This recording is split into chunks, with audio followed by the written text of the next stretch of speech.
In the wrestling world, the people are represented by two separate but unequally important groups. The wrestlers and bookers, who literally do all the hard work, and the fans, who endlessly nitpick and overanalyze everything they do. These are their stories.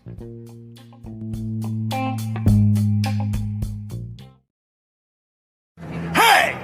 It's Warhorse, and you need to shut your mouth, open your eyes, and clean out your ears, because it's time to listen to the Raw and Order podcast. That's right, they're bringing you the best in all that meaty podcasty goodness in one, what is it, an hour? Two? Who cares? Who gives a shit? You need to listen to it right now, or else Warhorse is gonna, I don't know, roll your ass!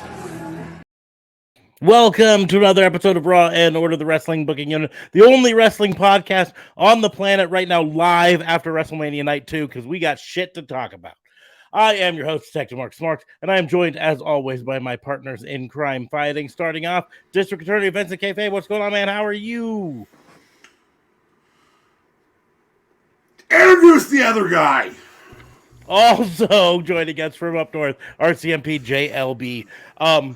How are I'm you, pretty JLB? sure we're not the only podcast live right after WrestleMania. I don't think that's a thing. I think Fuck you you just know. made that up. Kind of like how they made up that shit ending for WrestleMania on night 2 and made night 2 Listen. a complete shit show. Until We I'm will talk presented about it. with empirical evidence, I am correct. And you can shut your pie hole. I'm finding some evidence right now. We got shit to talk about. Do we ever? So, Waste this is the- our WrestleMania review, right? If you've ever joined us for a review, pay-per-view review, we do them different than other shows. Instead of going match by Fightful match. is live as well. Yeah, but they don't got shit to talk about. Yeah, I'm sure they talk about a lot of shit. That's fair. But, listen, man. So let me is have Wrestle my Talk. shit.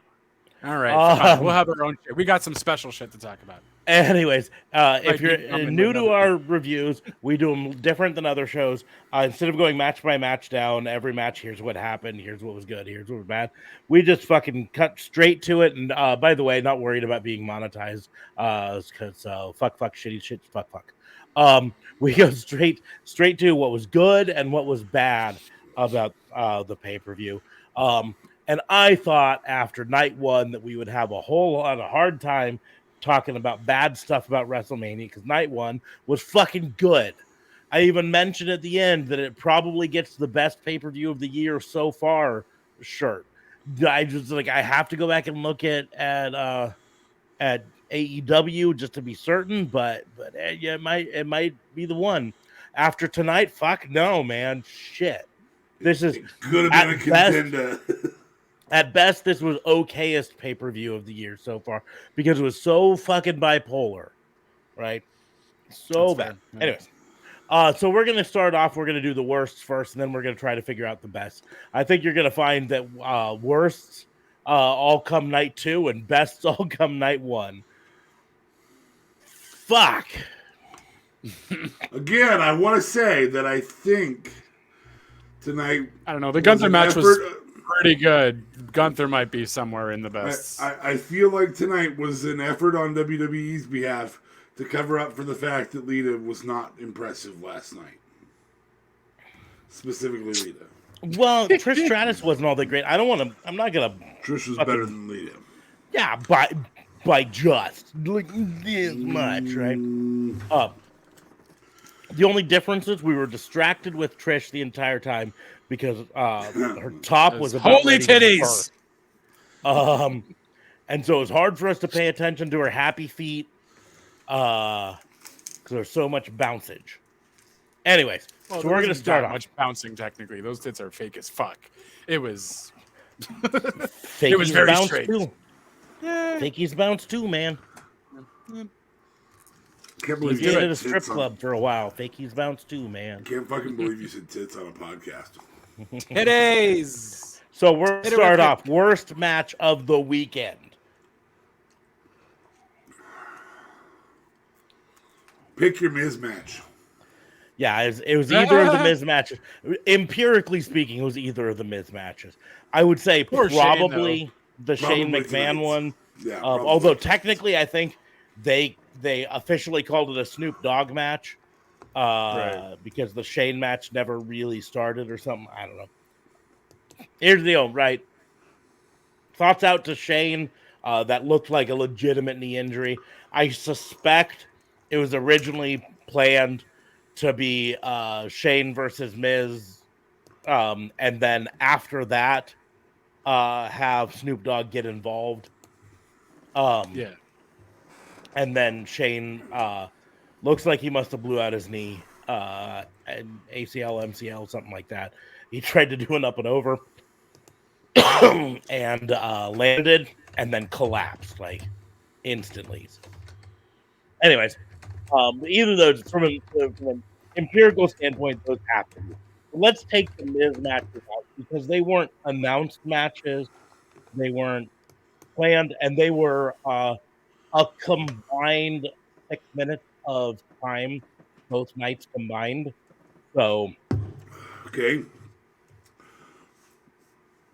Brock Lita and match. Brock and Omos for me. It was a fine match. It was what I expected. I thought they were going to put Omos over, but it was. I mean, I expected big meaty man slapping man meat that was going to be not really invested in each other, and they weren't. They meh. We're going to put on the performance that they want us to put on. So yeah, it wasn't a great match, but I considered on night one the women's trios matches worse. I mean, it wasn't was rough, great. man. I just feel like I was more entertained by that match than the Brock Omos match. Did you see the knot whisper in the wind? The clothesline in the wind? I did see the clothesline in the wind. Yeah. And the commentator's like, "Oh, whisper in the wind." I'm like, "But that's a clothesline. She did not do it." I think Trish fucked up though because she was too close to the turnbuckle, so she couldn't really. I don't know, but Lita probably just messed it up. and they both had happy feet. Can't go. Lita can't go. Yeah. Lita cannot go at her age. And I went to go check. Last time she was like really, really active. She did a few stuff in 2012, 2017, but like an off match here or there. She's only been really crazy active way back in like 06. So sure, I get it. You're not, on par, but at the same time, you're also one of the freaking tag team champions.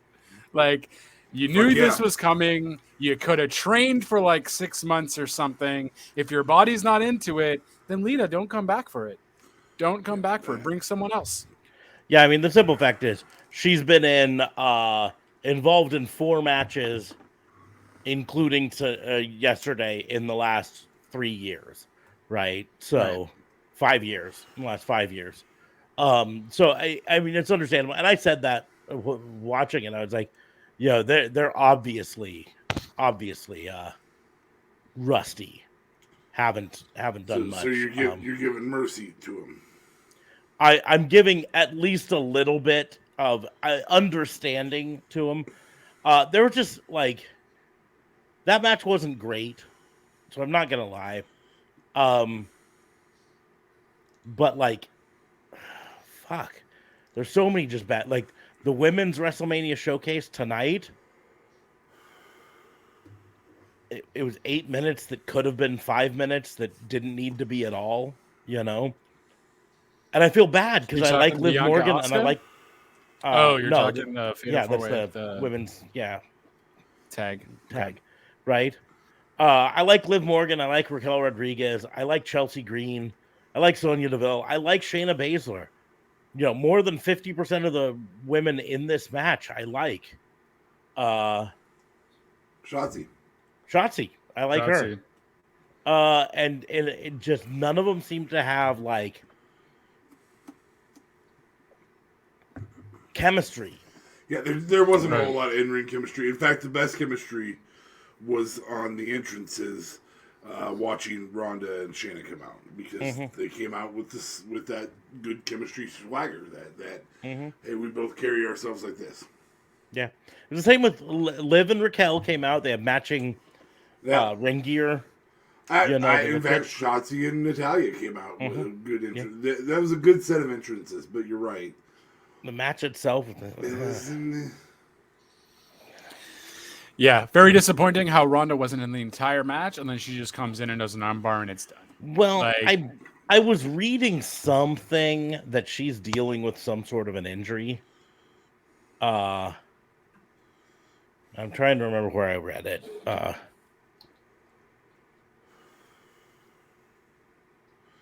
I'm sorry. The clothesline in the win just sealed that match for me.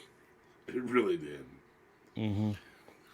Yeah, Bleacher Report said that Ronda Rousey is dealing with an injury on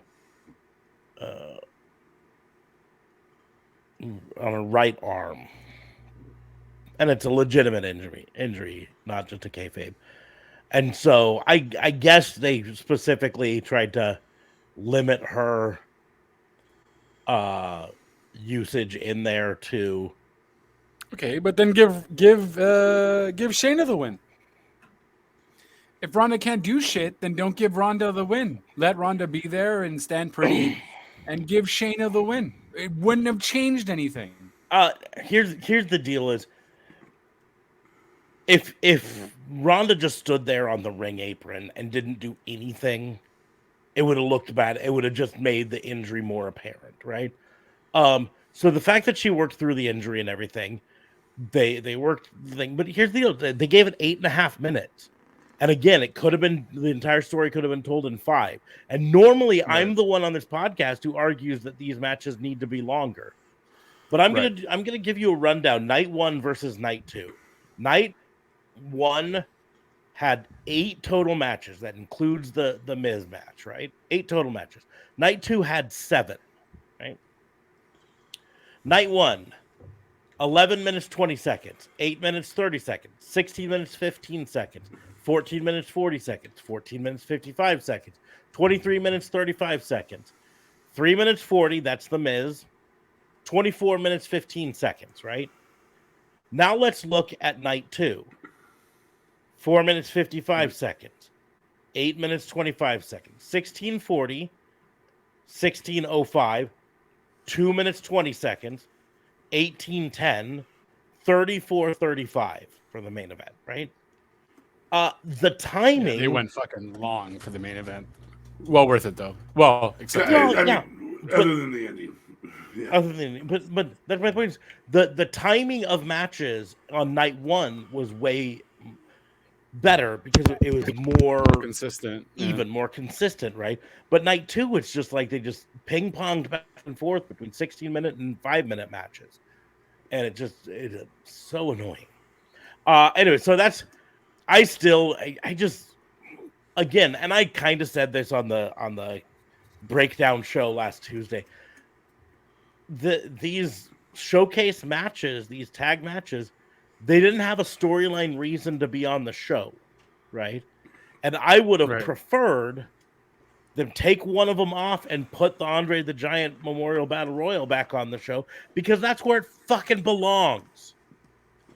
You're honoring Andre the fucking Giant. You do that at WrestleMania. Or I don't know. Don't have so much filler. Why the fuck did Lashley come out with the Andre the Giant thing? And then I know they do the Hall of Fame thing all the time for WrestleMania, but they had so much other ad stuff and commercials and all that. And I'm just like, this could have been like other time for either a surprise match or more time on certain other matches to tell a better story. It feels like they were so rushed. But then at other times it feels like they like just had so much filler too. And I'm like, what's going on here? Like night 2 just felt really weird. They really were all over the place. I don't know why. My thing is take the Andre the Giant Battle Royal off of SmackDown and put it in place of this women's match on night 2. And I think it would have been a better show.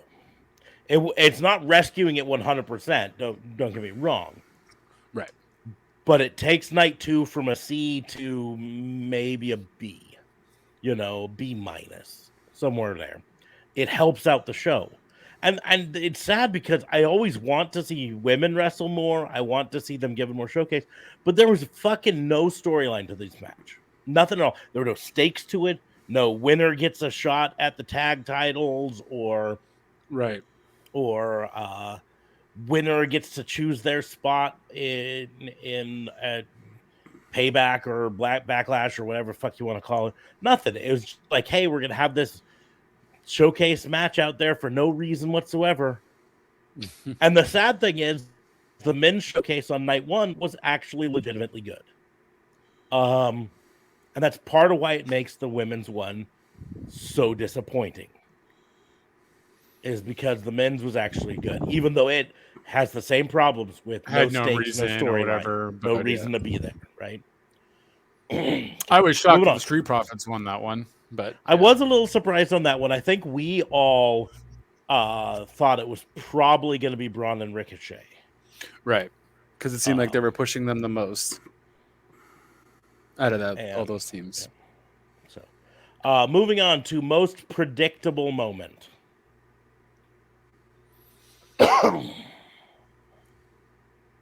I'm sure a lot of people, we're all prepared to say, "Oh, Cody winning," but fuck, I wish we could say that. I wish we could say it was a predictable moment, but no.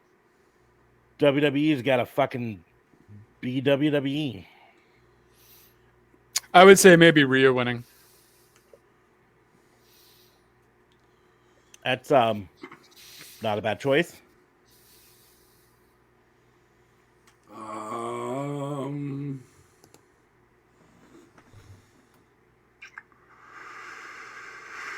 Or Damage Control losing. Fuck. Just kill that stable already. I think we all predicted Damage Control would get the win because it's time for them to win something. And so we just figured that. Now, I think I predicted a Trish Stratus turn. Yeah. So they fucking showed me. Well, it's not done yet. But well, maybe for Trish, because Lita still has to stay there because she is part champion. So. Them lowering the cage before the Edge and Finn Balor match was the most predictable moment. They were going to do that. Well, indeed, they were going to lower that cage. Nope, I got it. The most predictable moment was the stupid fucking augmented reality Roman Reigns orgasming. Then white. Did you notice white stuff flies up on the screen? Like, it's supposed to be like yes, bars. I didn't, but I'll go rewatch it. It's supposed to be like bars of light coming from underneath them, but it's like white stuff shooting up in the air. Yeah, man. The thing is, my problem with that, I'm gonna go off on a weird tangent on. My problem with that is it's not even good CGI. No, they because it's repetitive and redundant. They could spend a lot more. They could spend a lot more time. It's the same thing every fucking time. Get a nicer CGI model. The thing looks like it's made out of Play-Doh. Anyways, I don't know. I'd say it's pretty predictable that Logan Paul and Seth put on one of the best matches of the weekend.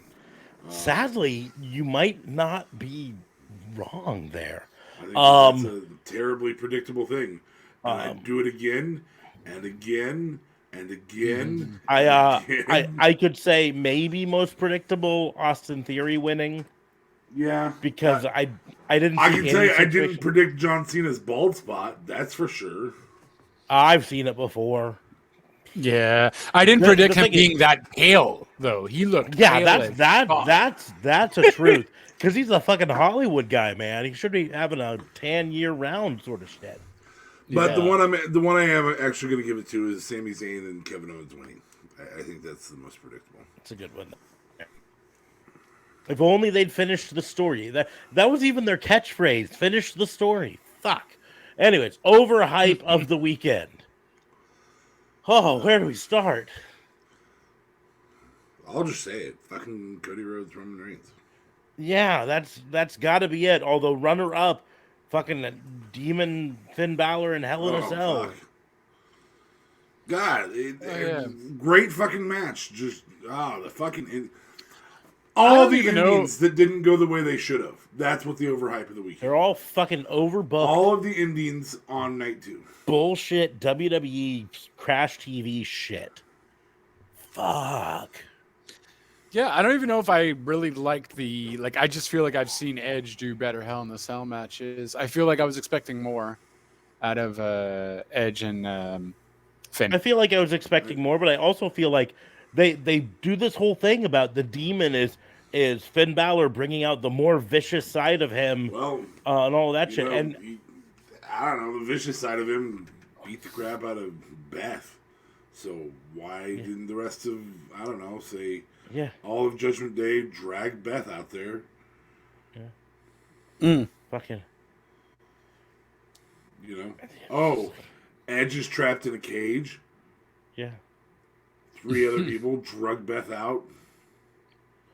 I mean, in the That grand would've been scheme of interesting. things, it's like they make this thing Demon Finn Balor does all this shit, but in the last 2 years, it's been regular Finn Balor who's been the more vicious, Yeah. right? That's fair. Now, his fighting style's more vicious as Demon Finn Balor, A little bit. but that's the guy who loses.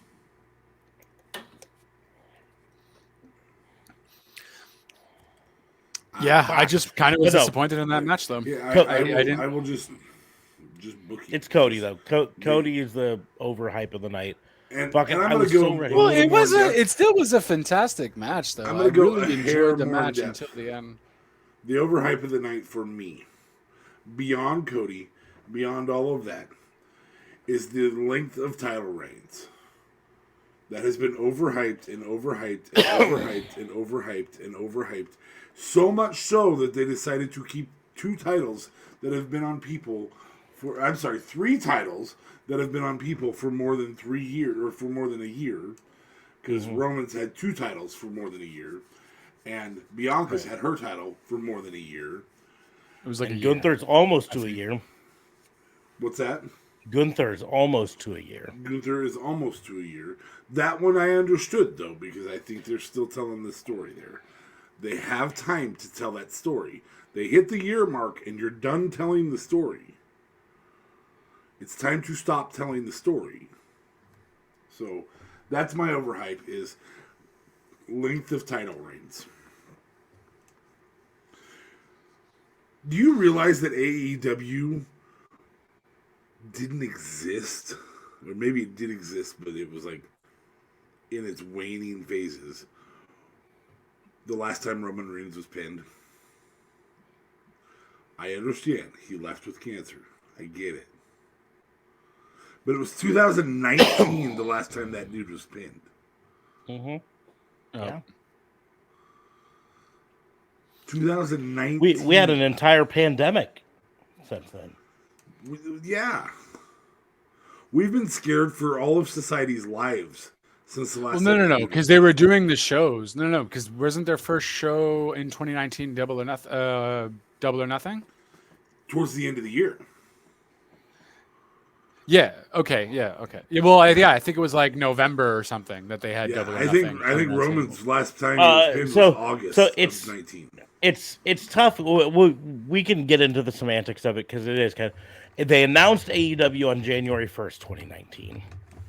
They did pay-per-views starting earlier in the year, but their first television show was like in early 2020. No, it was late in the year, September.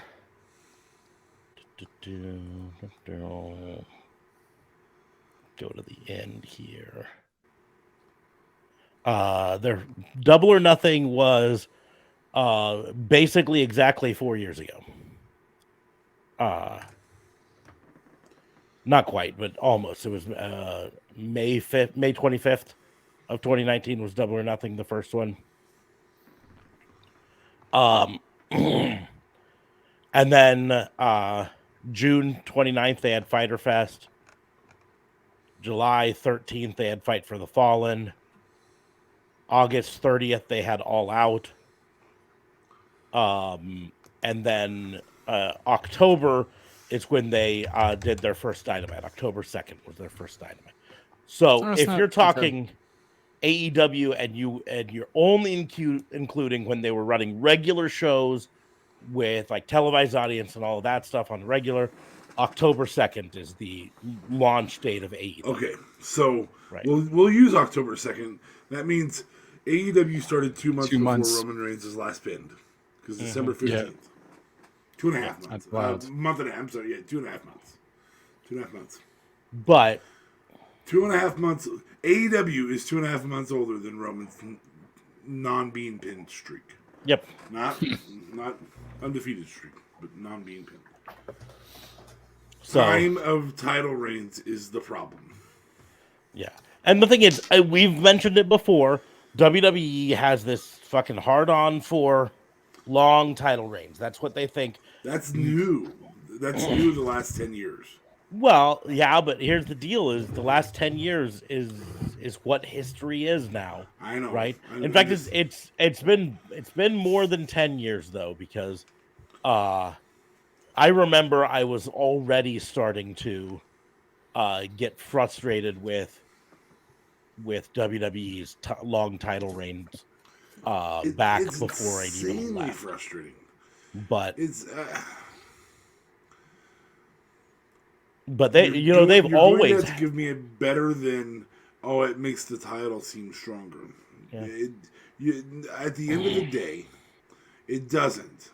yeah. It makes it seem like one person is really, really strong forever. But and like- it makes me. This is the first time in ages I've not wanted to invest in the Roman Reigns storyline since about 2019, when I was like, "Quit cramming him down our throat." To give you a reference here, when we talk about when I mention and I say long title ranges have been WWE's thing, they've always liked it. Randy Savage, 414-day IC title reign.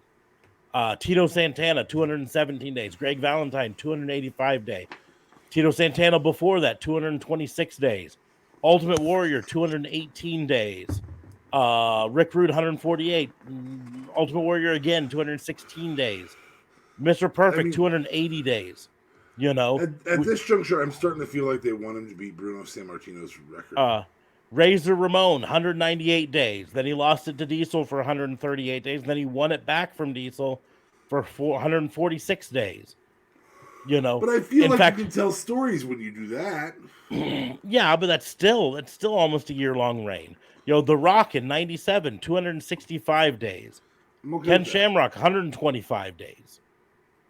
Then you have a period from 99 until, and this is specifically talking IC, 99 until 2003, where there are shorter reigns, but then 2003 give Randy Orton a 210-day reign.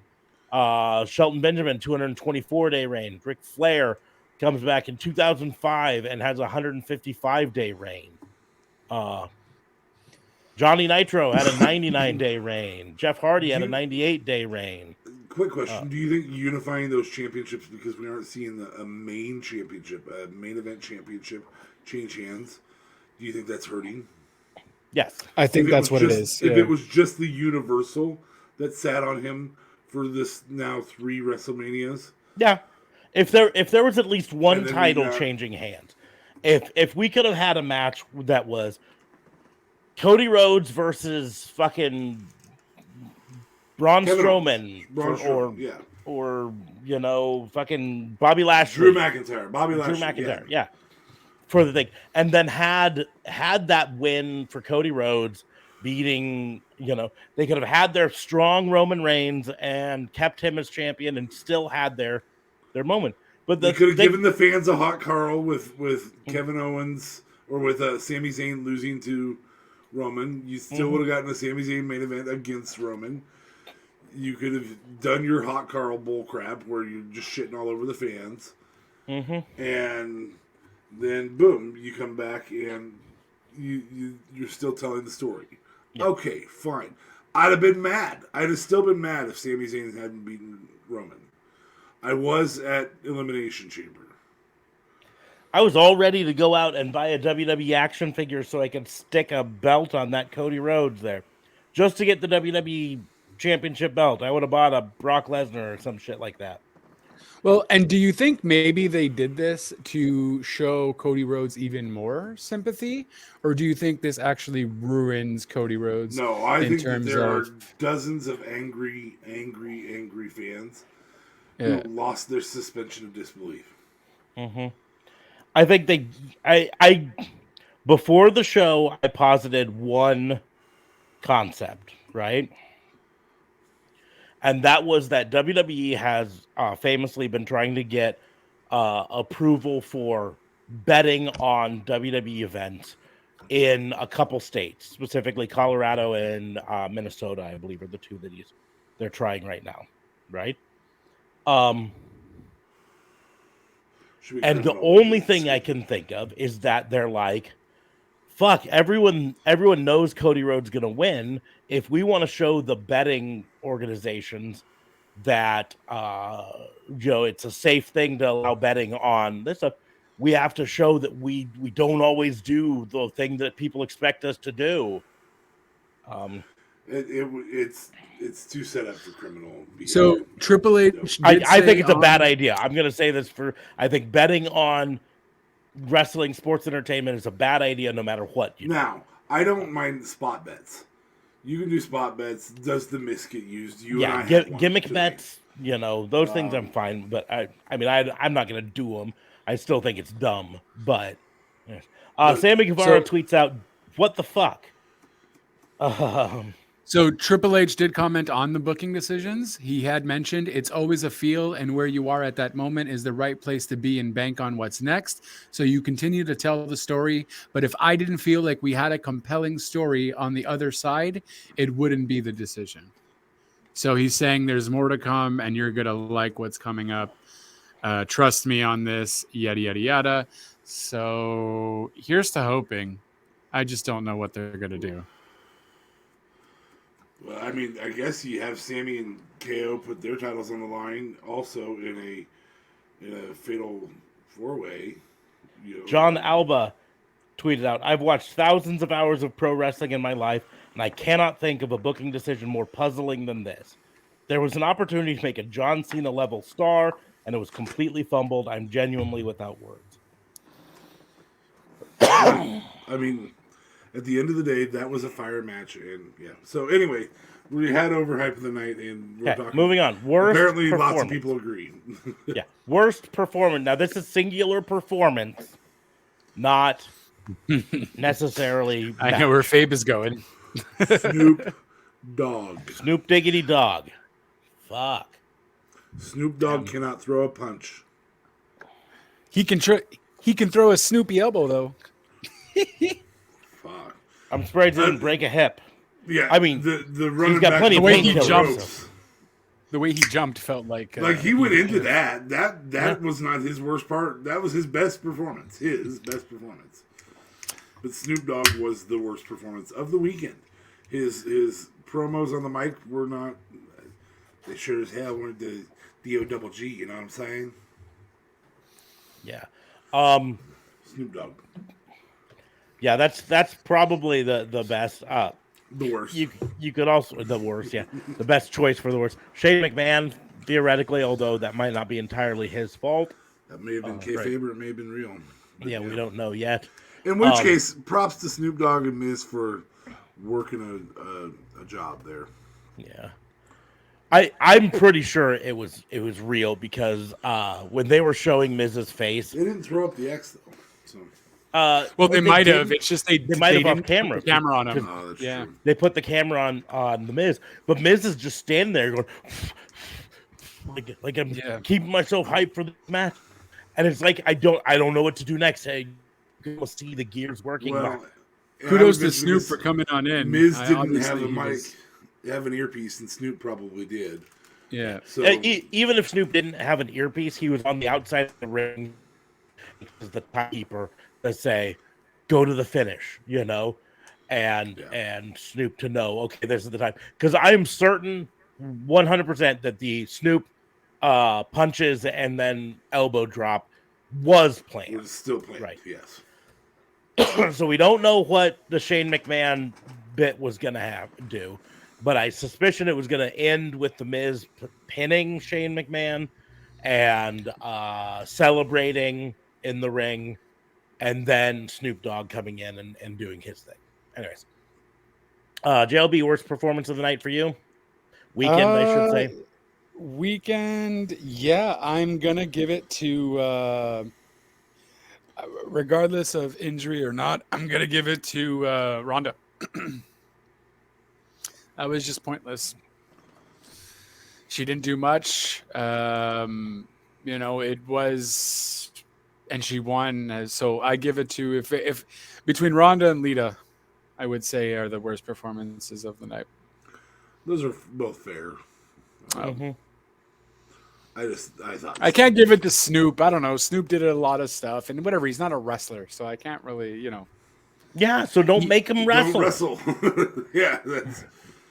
Well, I know, but you know how WWE likes to make their celebrities wrestle. It's been working good in the past few years with Bad Bunny and and do you know what Bad Bunny and Logan Paul did? You know what Pat McAfee did? Fucking practice wrestling. They didn't just show up on day of stoned and say I can do it. And you bet Snoop Dogg did great with that table spot. Didn't Snoop Dogg do like a table spot in AEW? That was pretty fire. I'm not talking about Shaq. He did an okay one. It was fine. It wasn't fire by any means, but it was fine. Well, it was more fire than what he did at Mania, but yeah. Which means he practiced for that. And he wasn't in his hometown, so he probably didn't have his local weed dealer, so he wasn't as high. Oh my God. An anchor got fired for saying stupid shit like that, right? Yeah, fortunately, I'm my own boss here. They can't fire me. Also, -1 for letting Solo have the belt. Yeah, seriously, Brody. Yeah, what was that? Why'd you give Solo the belt? I was like, where did you get the white belt? I'm like, yeah, I thought -1 had it. Solo, at the very Solo least took the belt from -1? What a dick. Yeah, at the very least, they could have shown him, like, take the belt. Taking the belt, kayfabe punching -1. That would have made him the ultimate bad guy. Punch a little kid to take a belt. Fuck yeah. Right? But yeah, no, that's what I was like, how do you get the belt? And then I was like, did Roman have a belt? Roman doesn't have. Did Solo have a belt? No, that's. Roman did have a belt, but his pants were still falling down. Okay, freaking Roman, with his pants always fucking falling down during the match. I'm like, bro, you have a belt on. What's going on? Because he wrestles in dress pants. But he had a belt on. Fair enough. But yeah, no. So I'm going that worst performance, Lita or Ronda. Okay. All right, yeah, it's hard not to go with one of those. It's hard not to go. I mean, Snoop Dogg, I think, is my choice.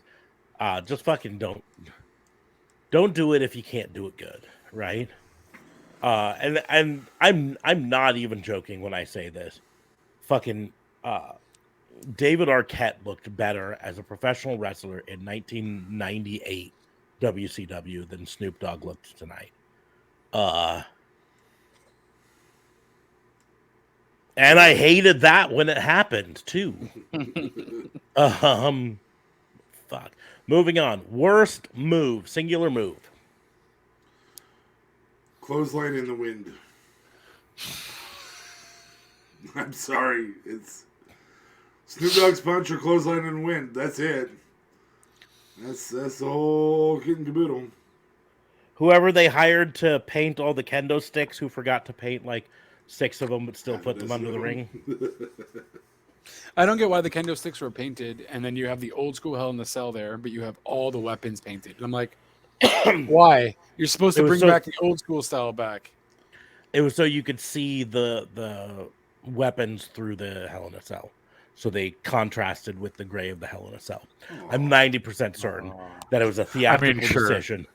People are looking through this steel gray and all that stuff. You give some, because if the steel chairs were also gray, it's hard to see them. Well, they're usually black. I agree, but my point is that still, you paint them bright colors, they stand out better. Also, WWE loves fucking. Only took them colors. 30 years to realize that, by the way. It only took them 30 years to finally do that. So I don't know if that's it, because hot diggity damn. They love fucking colors. That's why they painted the Hell in a Cell red for so long. They're like, fuck, look, it's red. It's cool. So, I don't know. Worst move, having Omos lose in less than 5 minutes. I'm not saying I'm angry with him losing. Like, I get it and everything. But Well, fuck. no, I That's- am angry with him losing. 5 minutes, I get it, but him losing is stupid. It just makes it a real pointless match. I was excited when Omos just kind of like flipped Lesnar like that. I'm like, okay, that's kind of cool. If All he'd right, have you're making lost- Omos look strong, sure, but like then the key to him losing should have been length of match, right? That he's a beast, but Brock Lesnar was able to outlast him, right? But a 5-minute match. Lesnar's matches are always short though, for the most part. But he's the crafty veteran who's been around the block, and so that's the story you can tell with him. But no, I mean, I am angry that Omos lost. I feel weird saying that. I'm angry that Omos lost. But I'm mostly angry with the fact that it was a 5-minute match instead of, a 10-minute big meaty men slapping meat shit. Right. That was what tonight was supposed to be all about, the big meaty men slapping meat. We had none Hey, of it on Sheamus, night Drew, one. and Gunther did it. Sheamus, Drew, and Gunther did it. And We had none of it on night one. We were supposed to have all of it on night 2, and then we barely did. Anyways. Did we get all 3 of us? I think we did. Who did you give your worst move? Having Omos lose in under 5 minutes. Okay. So you two agree on that one. Also, Snoop Dogg's punch, right? That was a bad move. It was a worst move, but worst booking decision. Oh, we're gonna have Any questions here? Any questions? Night 2. Can I just leave it at night 2?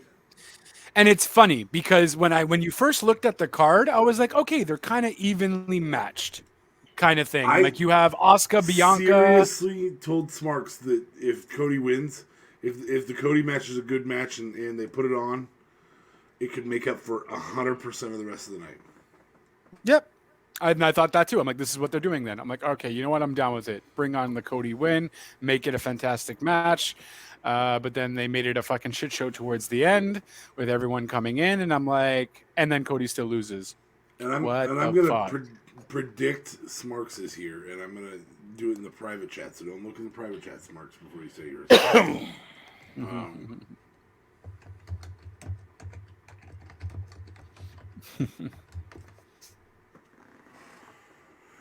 Okay.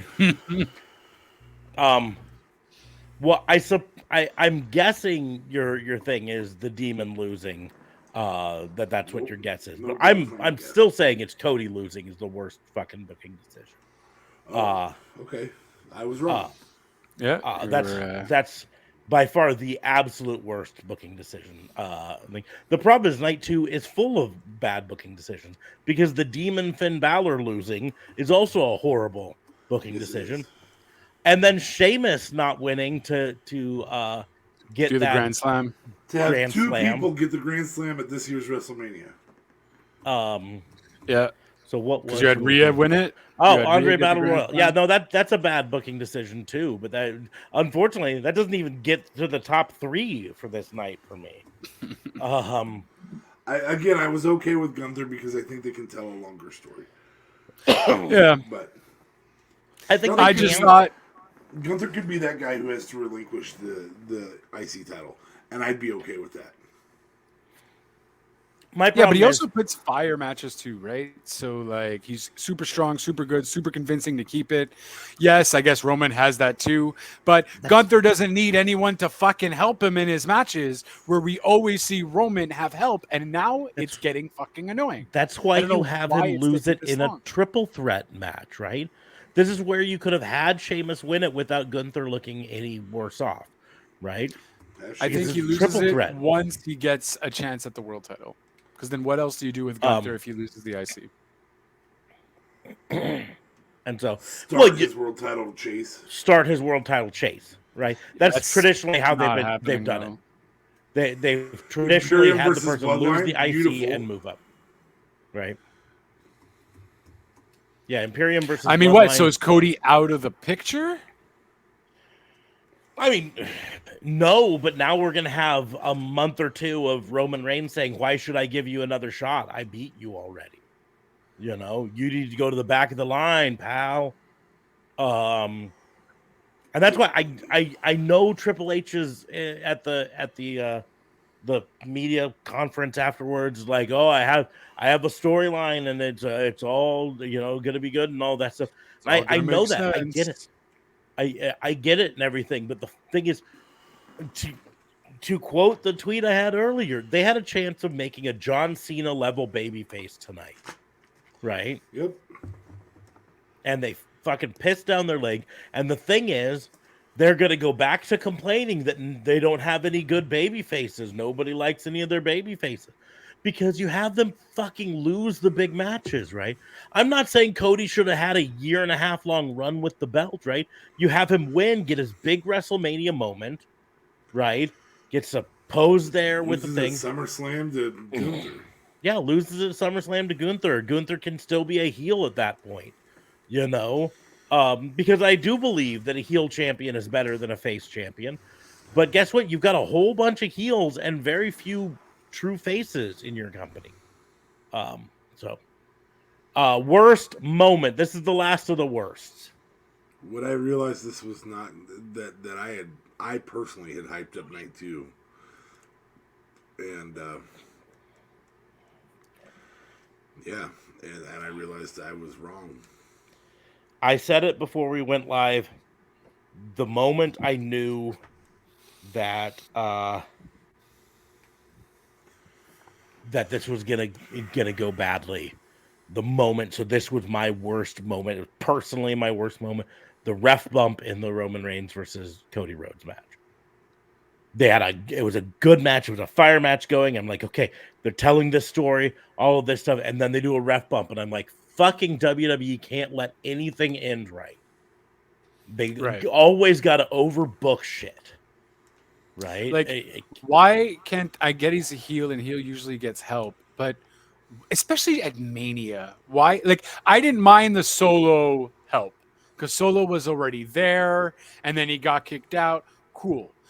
Heyman may be doing certain shenanigans at some point or whatever, but I didn't want Heyman to be the one to like end the match with Roman winning. You know what I mean? Like, why have we dealt with Roman's stupid cheating finishes for so long and not cared? Today was the first time I realized, like, oh, you know what? I'm kind of done with this. I'm really fucking fed up with Usos always interfering and you always kind of getting your way.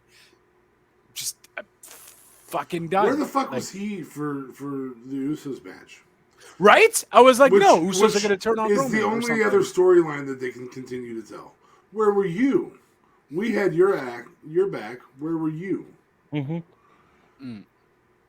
The bottom line is, Roman should have lost this title against KO 1.5 years ago when the booking problem that he couldn't get the damn handcuffs on. Off.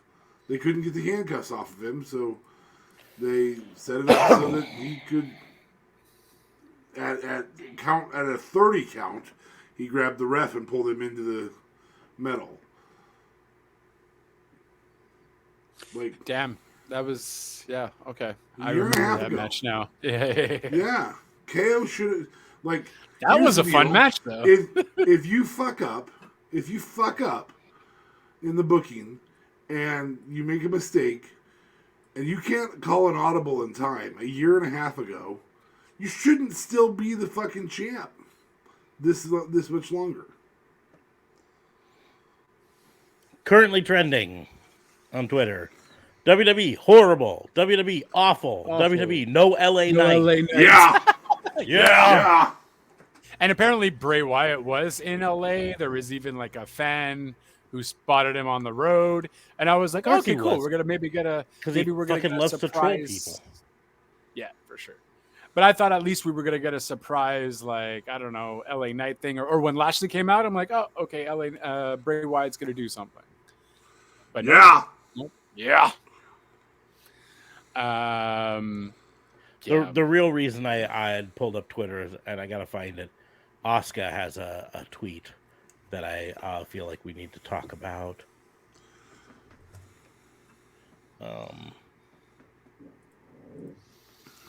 Man, Asuka also should have won.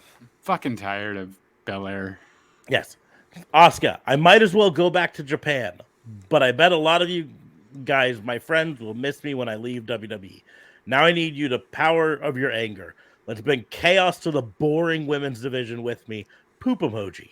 Let's bring chaos to the women's division. Let's bring chaos to the WWE. So, Was she in a brand or a group called Chaos in New Japan or something? Or is she just mentioning Chaos? I think she's just saying that now she's going to be a wild card. She's going to bring chaos to the WWE. Okay, that's fair. Okay, just making sure if there wasn't any other hidden. There is a group in New Japan called Chaos. She was never a member of it. Okay.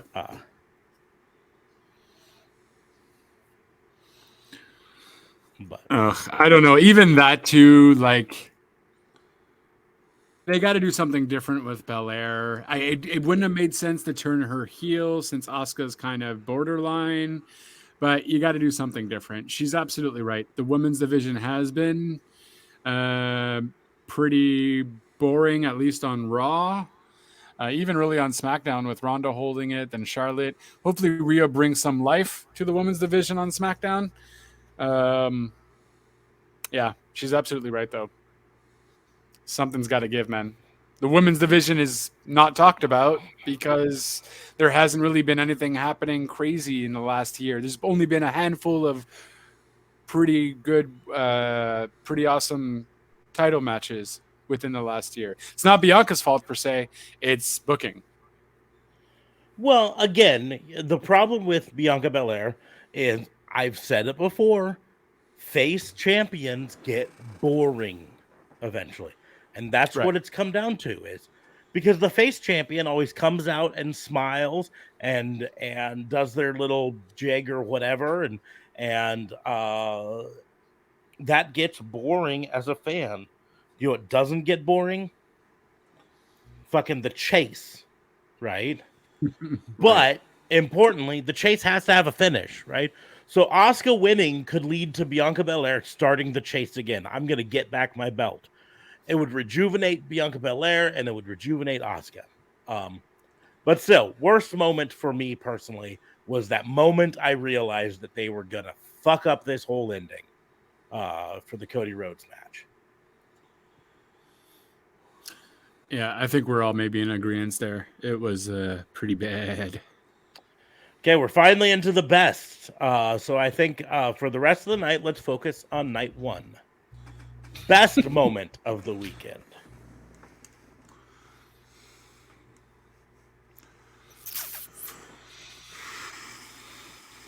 Sami Zayn and Kevin Owens winning the titles. Very good. Good choice.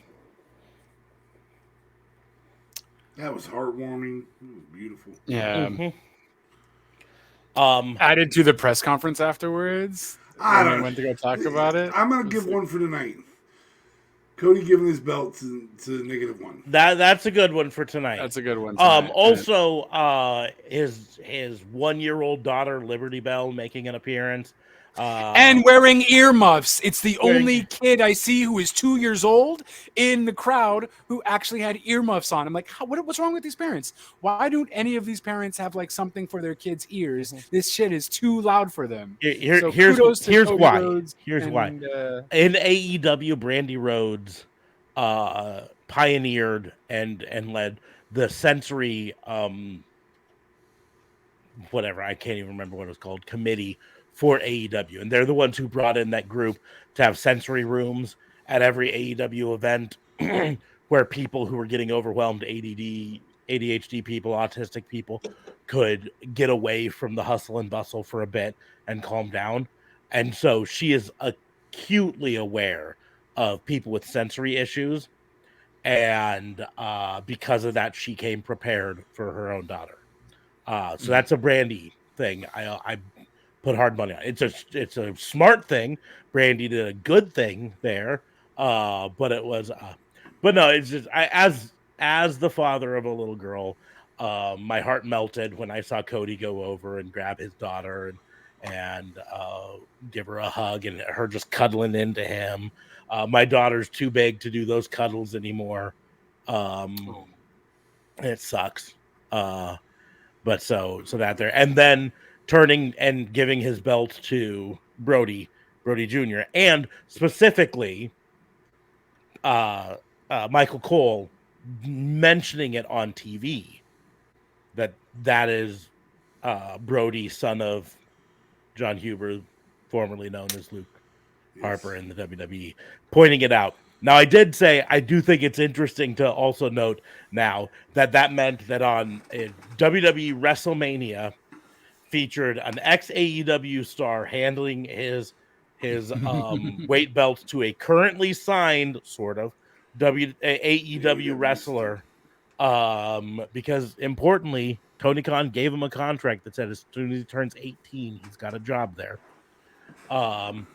So a currently signed AEW wrestler whose mother works for AEW. Also, side note, why wasn't Dustin there next to Brandy? I'm gonna give you a reason, and I think you'll give him a pass for it.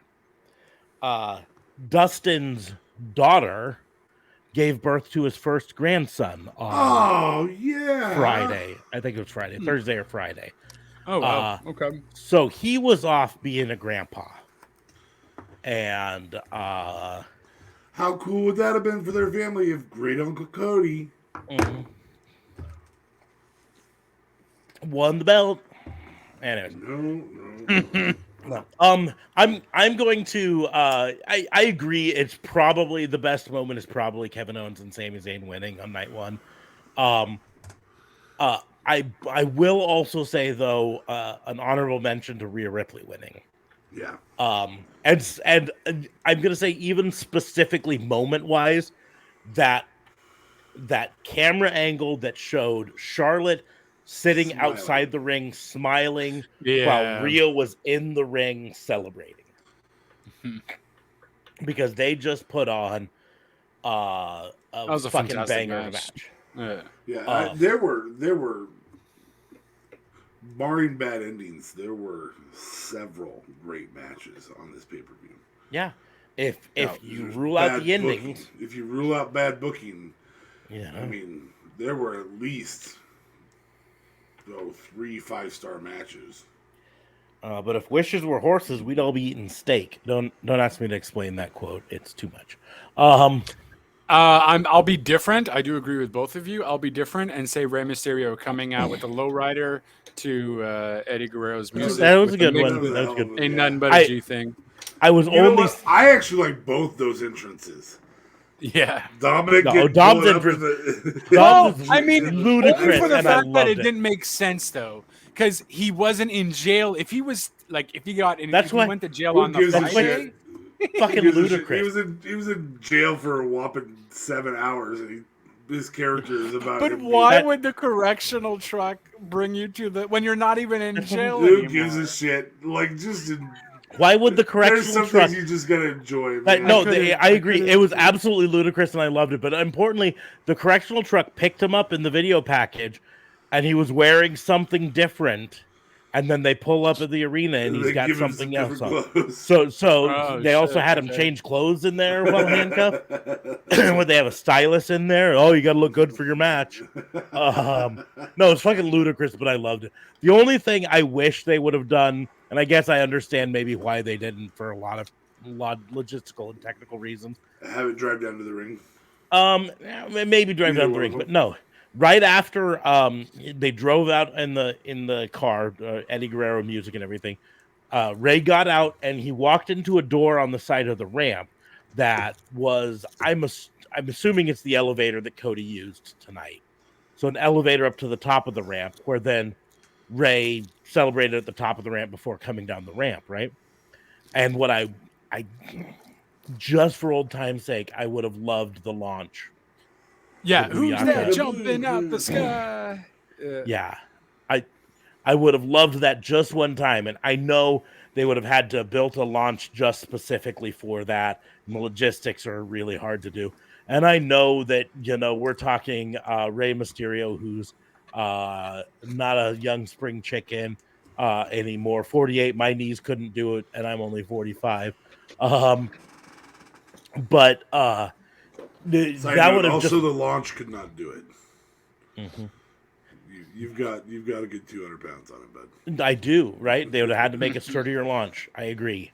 But I would have just loved to have seen that. That would have made the Ray entrance just absolutely perfect from beginning to end. Yes. But otherwise, it was great. It was a good one. That was a good choice there. Logan Paul's entrance also a good moment, although in Should have went to the fairness, ring. well, should have went to the ring. It also, it really wasn't a zip line now, was it? Right? No. It was Cable that moved. a suspended cable that craned him over to where it then set him down. Oh yeah, okay, that's fair. Yeah. And more specifically, he started, and then it lifted him up, and then craned him over, and then set him down. And it would have been way better if they would have fully recreated the Shawn Michaels WrestleMania 7 zip line.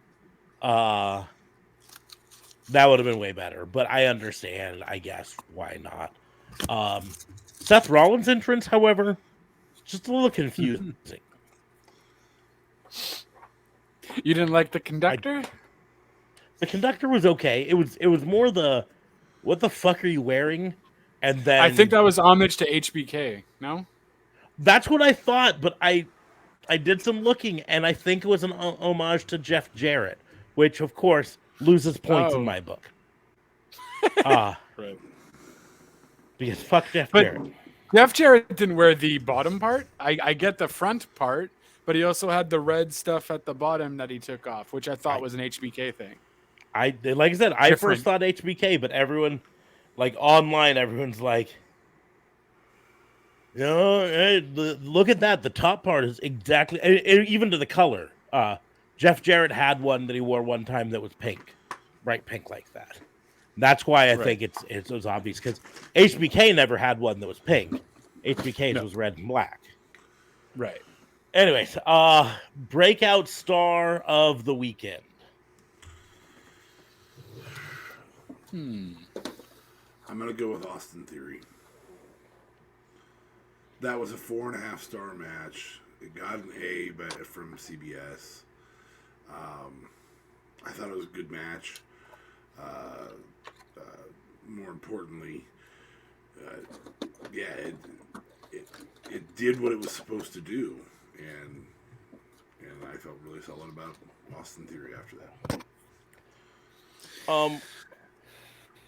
I buy it. That legitimately could be an argument for best booking decision, right? Yeah. That's the way here's it the had deal. to Rhea's be. had that title before, so I have to rule out Rhea.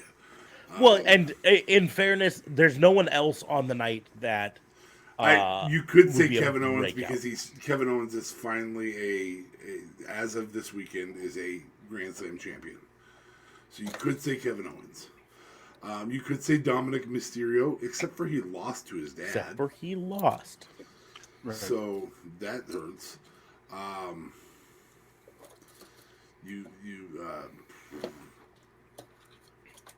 Grown ass Edge. The breakout star of the weekend is Edge's stupid mask. I'm blind. I don't know what that and the Brood entrance was stupid. Totally different music on plus. Didn't care for it. No Gangrel. En plus. On plus. En plus. On top of. En plus. En plus. Yeah, no. Look at me. I can speak some French in here. Canadian. New Canadian.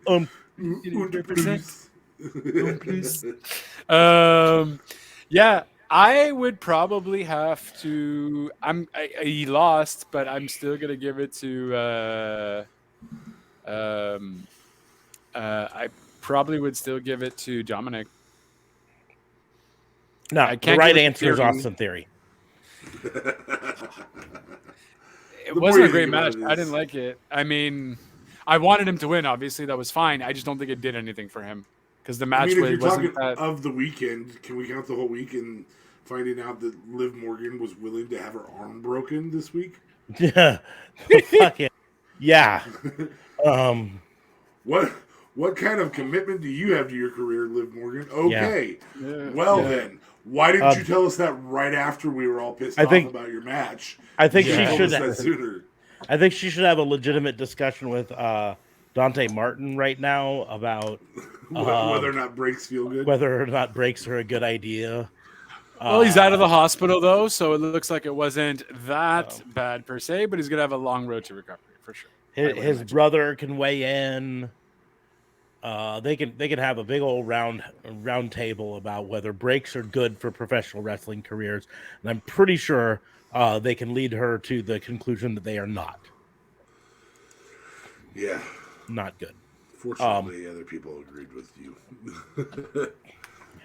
Austin Theory is breakout star, if only because he's the only person of this entire night of both nights of WrestleMania that I think came out looking in some way better than they did going into it. Right. The only other challenger other than Dominic, which there is something to be said for Dominic. The character he's developed here is fantastic. Yep. That said, Gunther is an option because it was his biggest stage ever. And that was a really, really good performance. But I don't think it's Austin Theory level. No. I think it was a better performance than Austin Theory. I just think Austin Theory's put his Austin Theory got the bigger bump from it. Yeah. Yeah. Even though big deal, you beat a 46-year-old man. Yeah. 46-year-old part-timer who doesn't do it anymore. Yeah, they should have him beat Daddy Cena next. Beat John Cena's dad. His promo was pretty good though. Afterwards too, he's like, "I told you." How do you feel? He's like, "How do I feel? I told you this already. I told you exactly what I was gonna do." Blah blah blah. So I'm curious to see what's next for him, for sure. And I'm in LA, and everybody knows that Disney is better than LA. in Tacos, LA. tacos. So I'm going Venice to Beach Disneyland. tacos. LA. Best line of the weekend.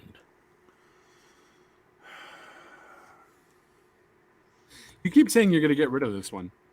I do, and it's here, so I click on it. Now it's here. let's deal with it. It's not really this weekend, but I did not see it until Friday. And then they played it during the thing. The 40-year-old virgin parody WrestleMania Goes Hollywood with Ridge Holland and Sheamus, Drew McIntyre, and Butch. WrestleMania. This is not a good look for me. That's the line right there. I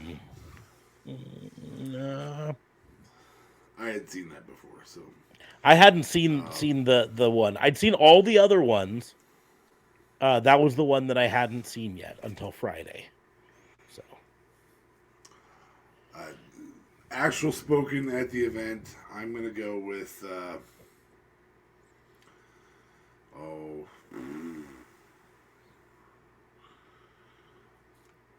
It's time to finish the story, I suppose. There's one. I got to figure out what he said.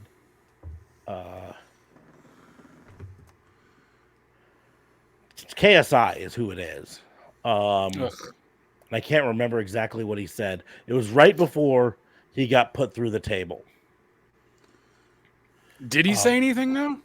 He was live streaming and all that. And he said something, and then Seth Rollins pulled him right onto it. I can't remember what he said. I can tell you the fact that he released a music video at one point, was it 2 years ago? That was I Am the Table. Well, that makes complete sense. Check out that Finn Balor gash. That's why they had the fucking Blood everywhere. and had to kind of try and fix that up because Jesus Christ. Ooh-wee. My friend is getting some stitches tonight. Yeah. Yeah. Down. There goes your whole blood pack theory. Yeah. It still didn't look like real blood there. No, that's because there's so much of it. That's it. Because something must have freaking happened. Because I'm like, no way. They're not even showing Finn and all that. And I'm like, okay, hopefully this guy can continue, which he did, obviously. But yeah, that's Jesus. Line of the night. I mean, I don't know. I think I just honestly, the person I was surprised by the most out of this weekend for talking was freaking Conan at the Hall of Fame. That dude pumped up Ray like it was nobody's business. That was his whole speech was better than Ray's speech, essentially. So I'm gonna give it to Conan. And hearing Oda Leari Barrasa again at the end because that was fucking great.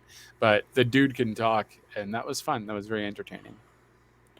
I was more happy that he actually called him Rey Mysterio Jr.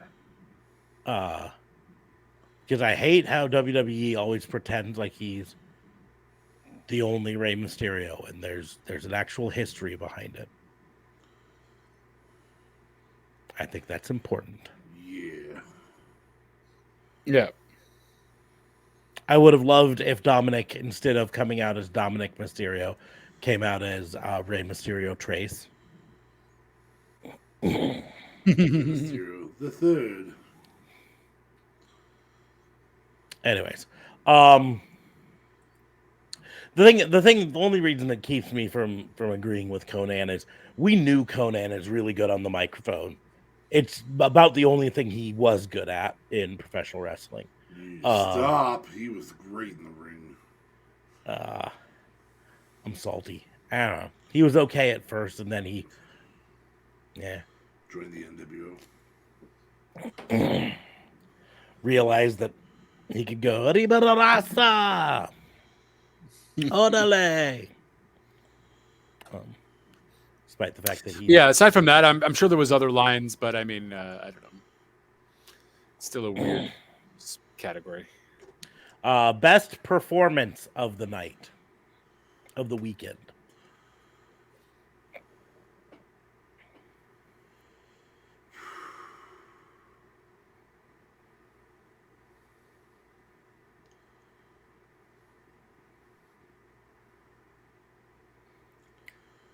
Bell to bell, best performance as a whole. It's tough. It's probably Rhea Charlotte, but I really enjoyed Sheamus, Gunther, and Drew. Yeah, I probably would say bell to bell as a whole. It's Rhea Ripley, Charlotte assist on it, but if we don't say bell to bell, fucking Cody put in a hell of a performance up until all the bullshit at the end. Until bad booking. Until bad booking happened. Performance of the night of the weekend.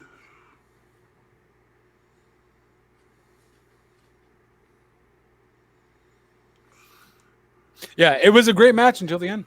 It really was. Until the Usos came in. That's where the match. If we go bell to stopped bell, being good. I'm gonna give it to the Usos and Sami Zayn and KO. Yeah.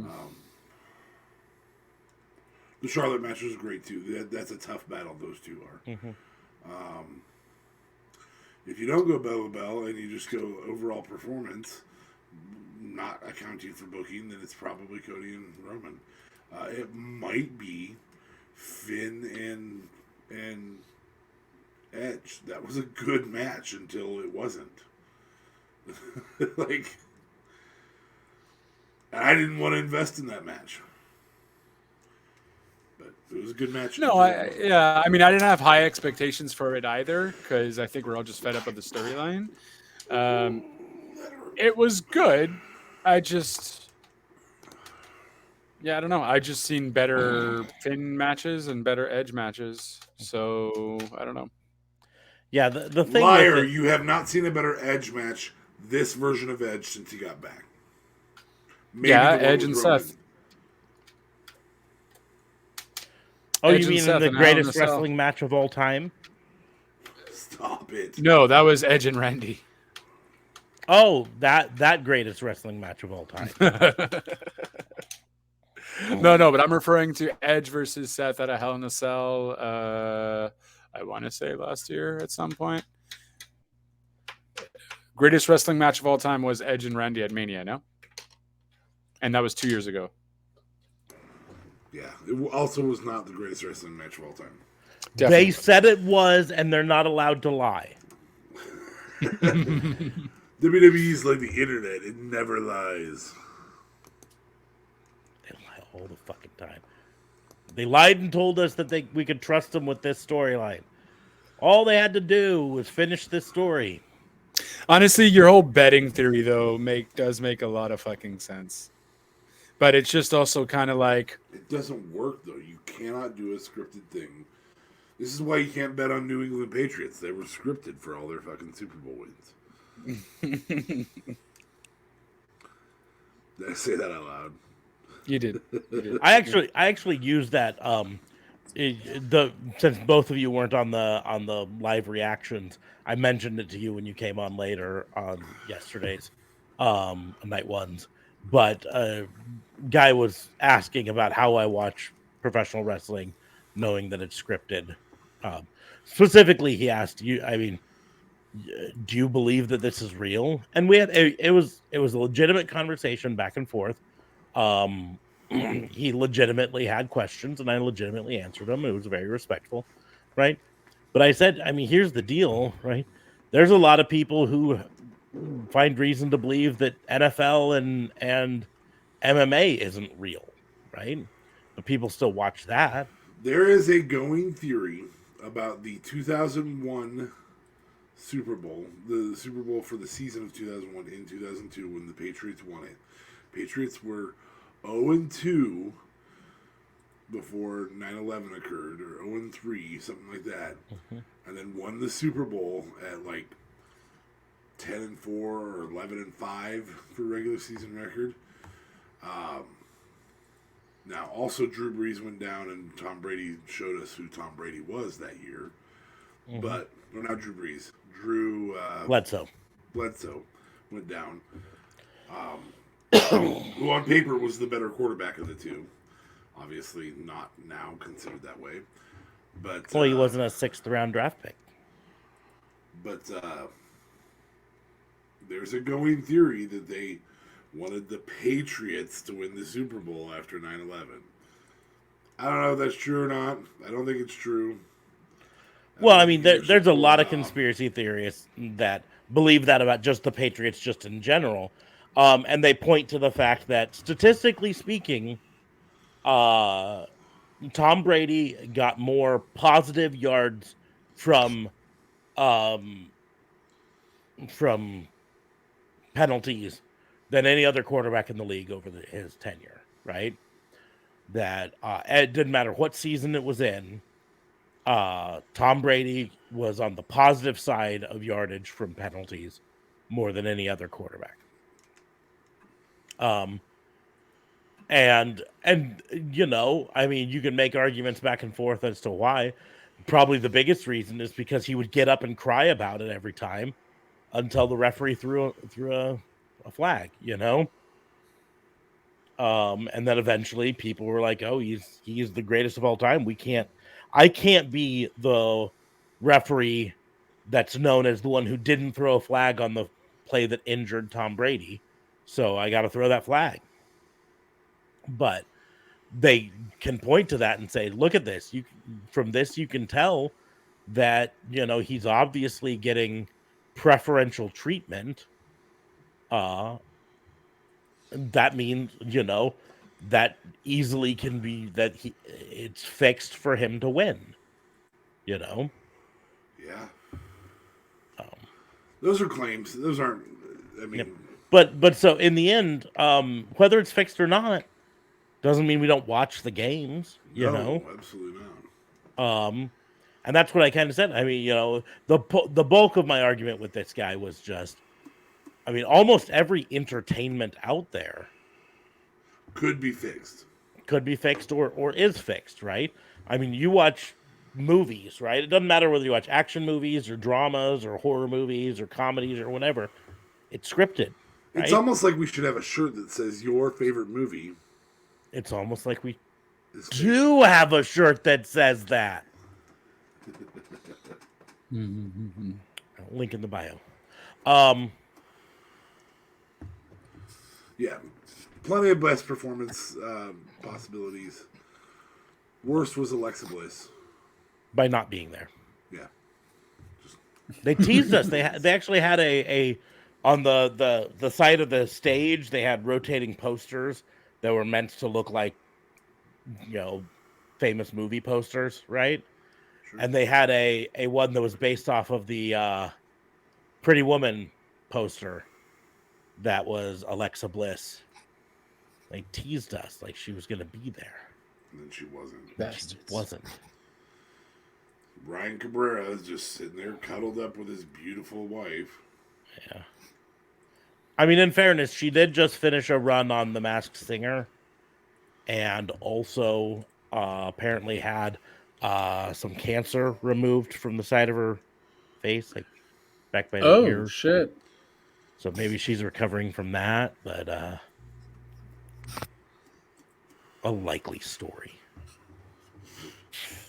Anyways, under hype of the weekend.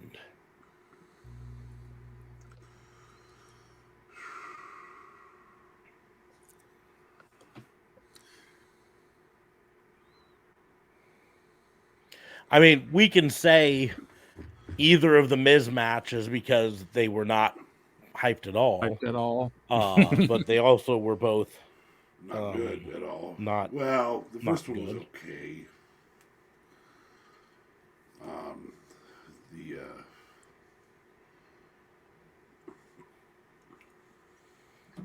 The Pat McAfee one wasn't bad. It was 3 minutes and 40 seconds of a beatdown, and that's it, right? And who knows? Maybe if the Shane McMahon part had gone to plan, maybe we wouldn't be so harsh on it. But it didn't. So, yep, didn't. Gunther, Sheamus, Drew McIntyre under hype of the weekend. Yeah, I don't know if that's under hype. I'll give it to the men's tag, the trio, the four-way showcase. That was a good one. That's fair. That was actually where my best move lays. So you better believe it. It might be my OMG moment. I'm so excited. But no, the OMG's different than the best move. But they're both in that match. Oh, okay. Yeah, I would say that match is the underhype of the night. That's a good choice. Good choice. I think I'm going to stick with the Gunther, Sheamus, Drew McIntyre because it was a lot of big meaty men. God, it was great. Sheamus's chest, they're talking about it. Yeah, it looked like fucking ground beef. My son looks at me and says, "What's a chop?" And I was like, "That's a chop." Yeah, what's happening right there? The Sheamus Drew back and forth to Gunther. Poor fucking Gunther. Ugh. I think you might be right about them because I initially thought, oh man, but Sheamus and Gunther always put bangers. And then I'm just like, yeah, but I kind of felt it would fall off with Drew in it. But I think Drew just made it that much more Meltzer doesn't give that a 5-star. He's nuts. Because he gave Sheamus and Gunther 1-1. And this was just that plus. Mm-hmm. I don't expect it to get a 7-star. That's not a 7-star performance. No. But that is exactly what that match is supposed to be. OMG moment of the weekend. Yep. You can go ahead and just say it. Fucking Chad Gable fucking roll through deadlift German suplex To Braun. of Braun Strowman. Right. Also, the realization that Braun Strowman is probably 80 pounds lighter than he was at his biggest. Mm-hmm. He's in fucking shape. Oh my! He's a bigger Ricochet, like just as kind. Oh, but still, God, 6'8", control, bud. over 300 pounds. He's been billed as high as 385 pounds.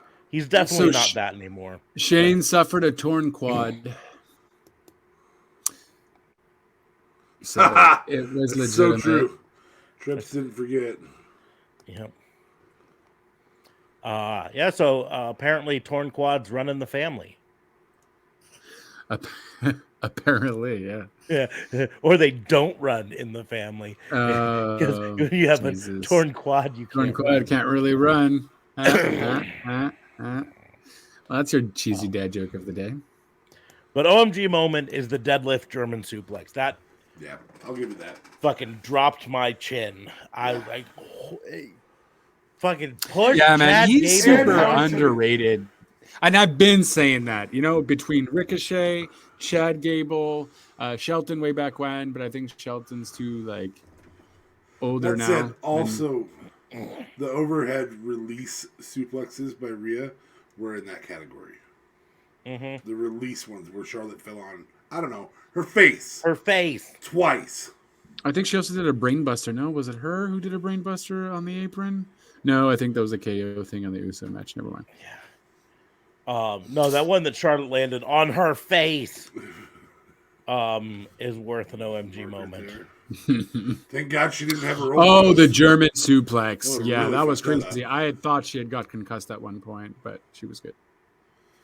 Like I said, thank God she didn't have her old nose. Yeah. I'm suspecting that it'll come out that she broke her nose on that. Because she did. She right afterwards, she started to have a cut right up here with blood. Not a lot of blood, but just a little bit. And that's usually what happens when you break your nose. So, but the release Germans are there's only so many people that can do them, and Rhea did them. I still to this day believe that 2 people do them better than anybody else, and that's Bobby Lashley and Drew McIntyre. Drew McIntyre's release Germans are fire. Yeah. Brock Lesnar's can be really fun too. Yeah. With the flip in it. Most of the time he just does. Ooh. We're going to let him talk while JLB figures out his OMG moment. Let me see. Unpopular opinion about WWE, but I stand by this. Are you going to say that was a good match tonight? Yeah. Come on, bring the heat, Mr. Unpopular. We don't block opinion. people for opinions. We only block them for vulgarities. And not. We do occasionally make fun of people for opinions, though. So let's hear it, Dark Sage. We're listening. Bring it. Dun dun dun. Bring it. We're all sitting here anticipating.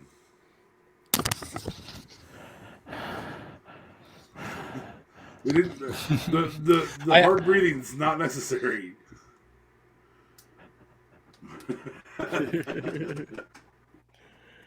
Yes.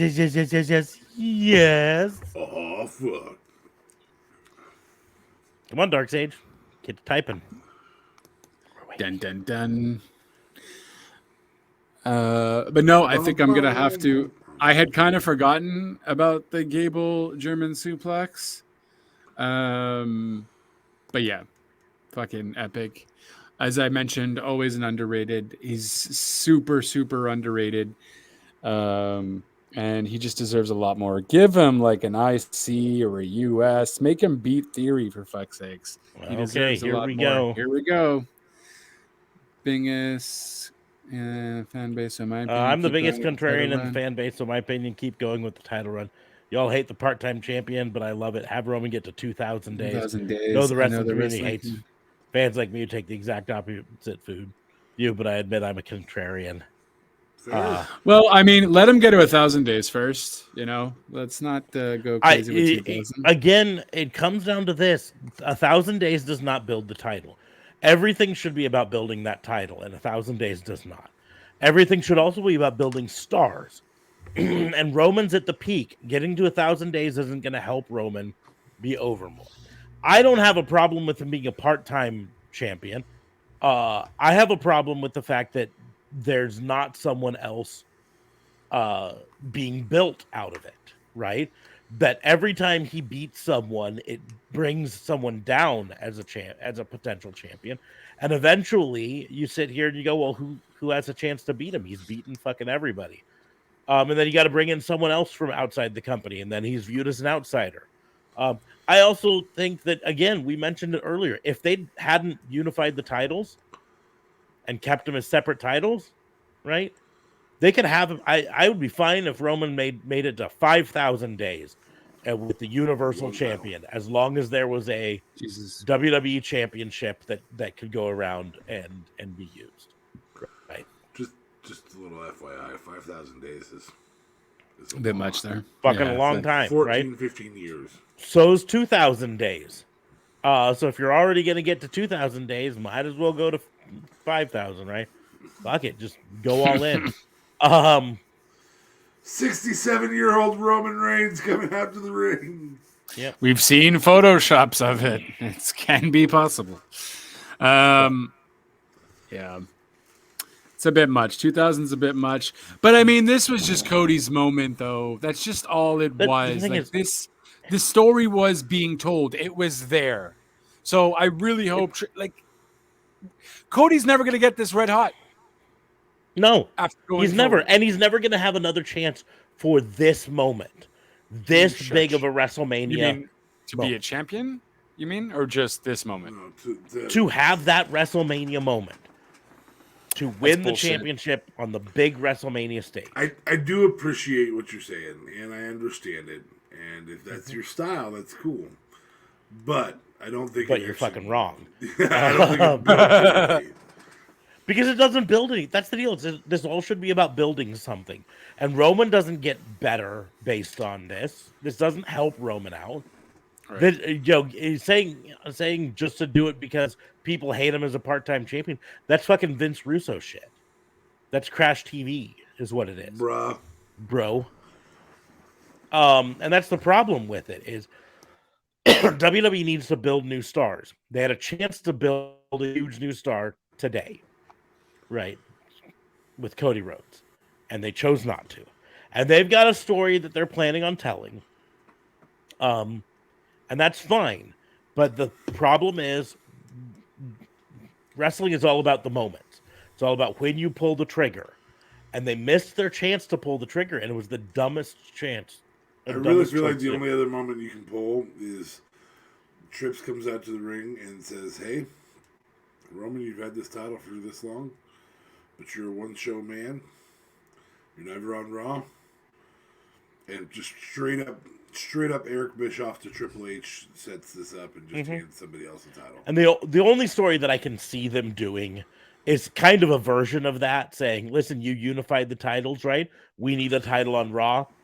I'm reintroducing this title for Raw. And now we're going to have a tournament for the Raw Championship.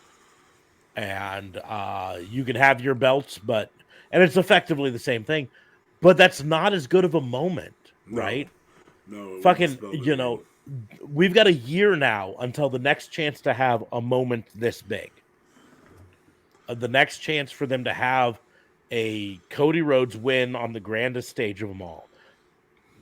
And WrestleMania is all about moments.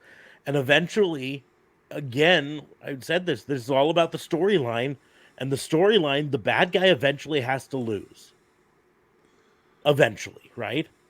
Now, I'm going to point out here, people say you all want him to lose. Since we all want him to lose, keep the run going. Dark Sage says there. Obviously, Dark Sage hasn't been listening to our podcast since the beginning. Because we've been saying since day one how good of a talent Roman Reigns is, how fucking strong he is, and how over he is, right? The problem is this doesn't serve the story to keep him champion, right? There's nothing out of it. It doesn't help him as a champion. It doesn't help the storyline. Doesn't help Cody Rhodes as a wannabe champion. This is all downside and no upside as far as I can see right now. And in the end, right, this is theater, and theater's got to have a beginning, middle, and end. And it seems like we're right now stuck in the middle with Roman Reigns, and they're never writing the ending. And they had a chance to write the fucking ending. It was even their catchphrase to this: finish the story. This was their chance to finish the story, and now he didn't. Now I'm gonna say this: who do you see in WWE right now that you legitimately can say is the guy to beat Roman? If not Cody, who?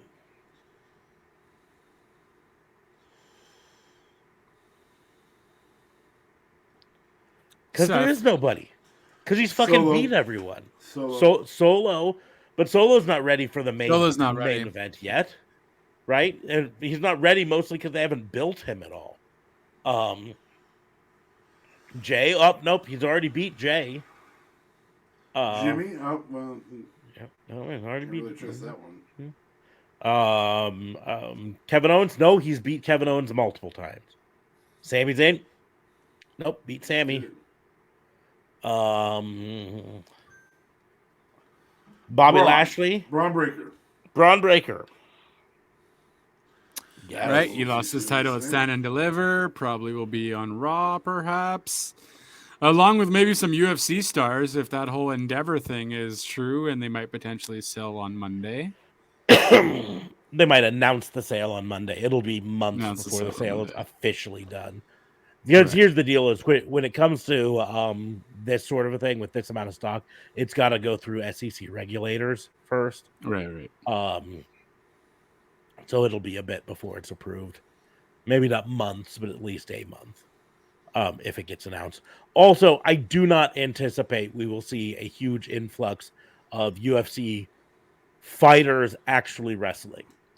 We will start to see crossover with UFC wrestlers appearing in the audience, in the crowd for WWE shows often, cross-promoting. But I just see McGregor coming, that's all. Yeah, but I don't see him wrestling.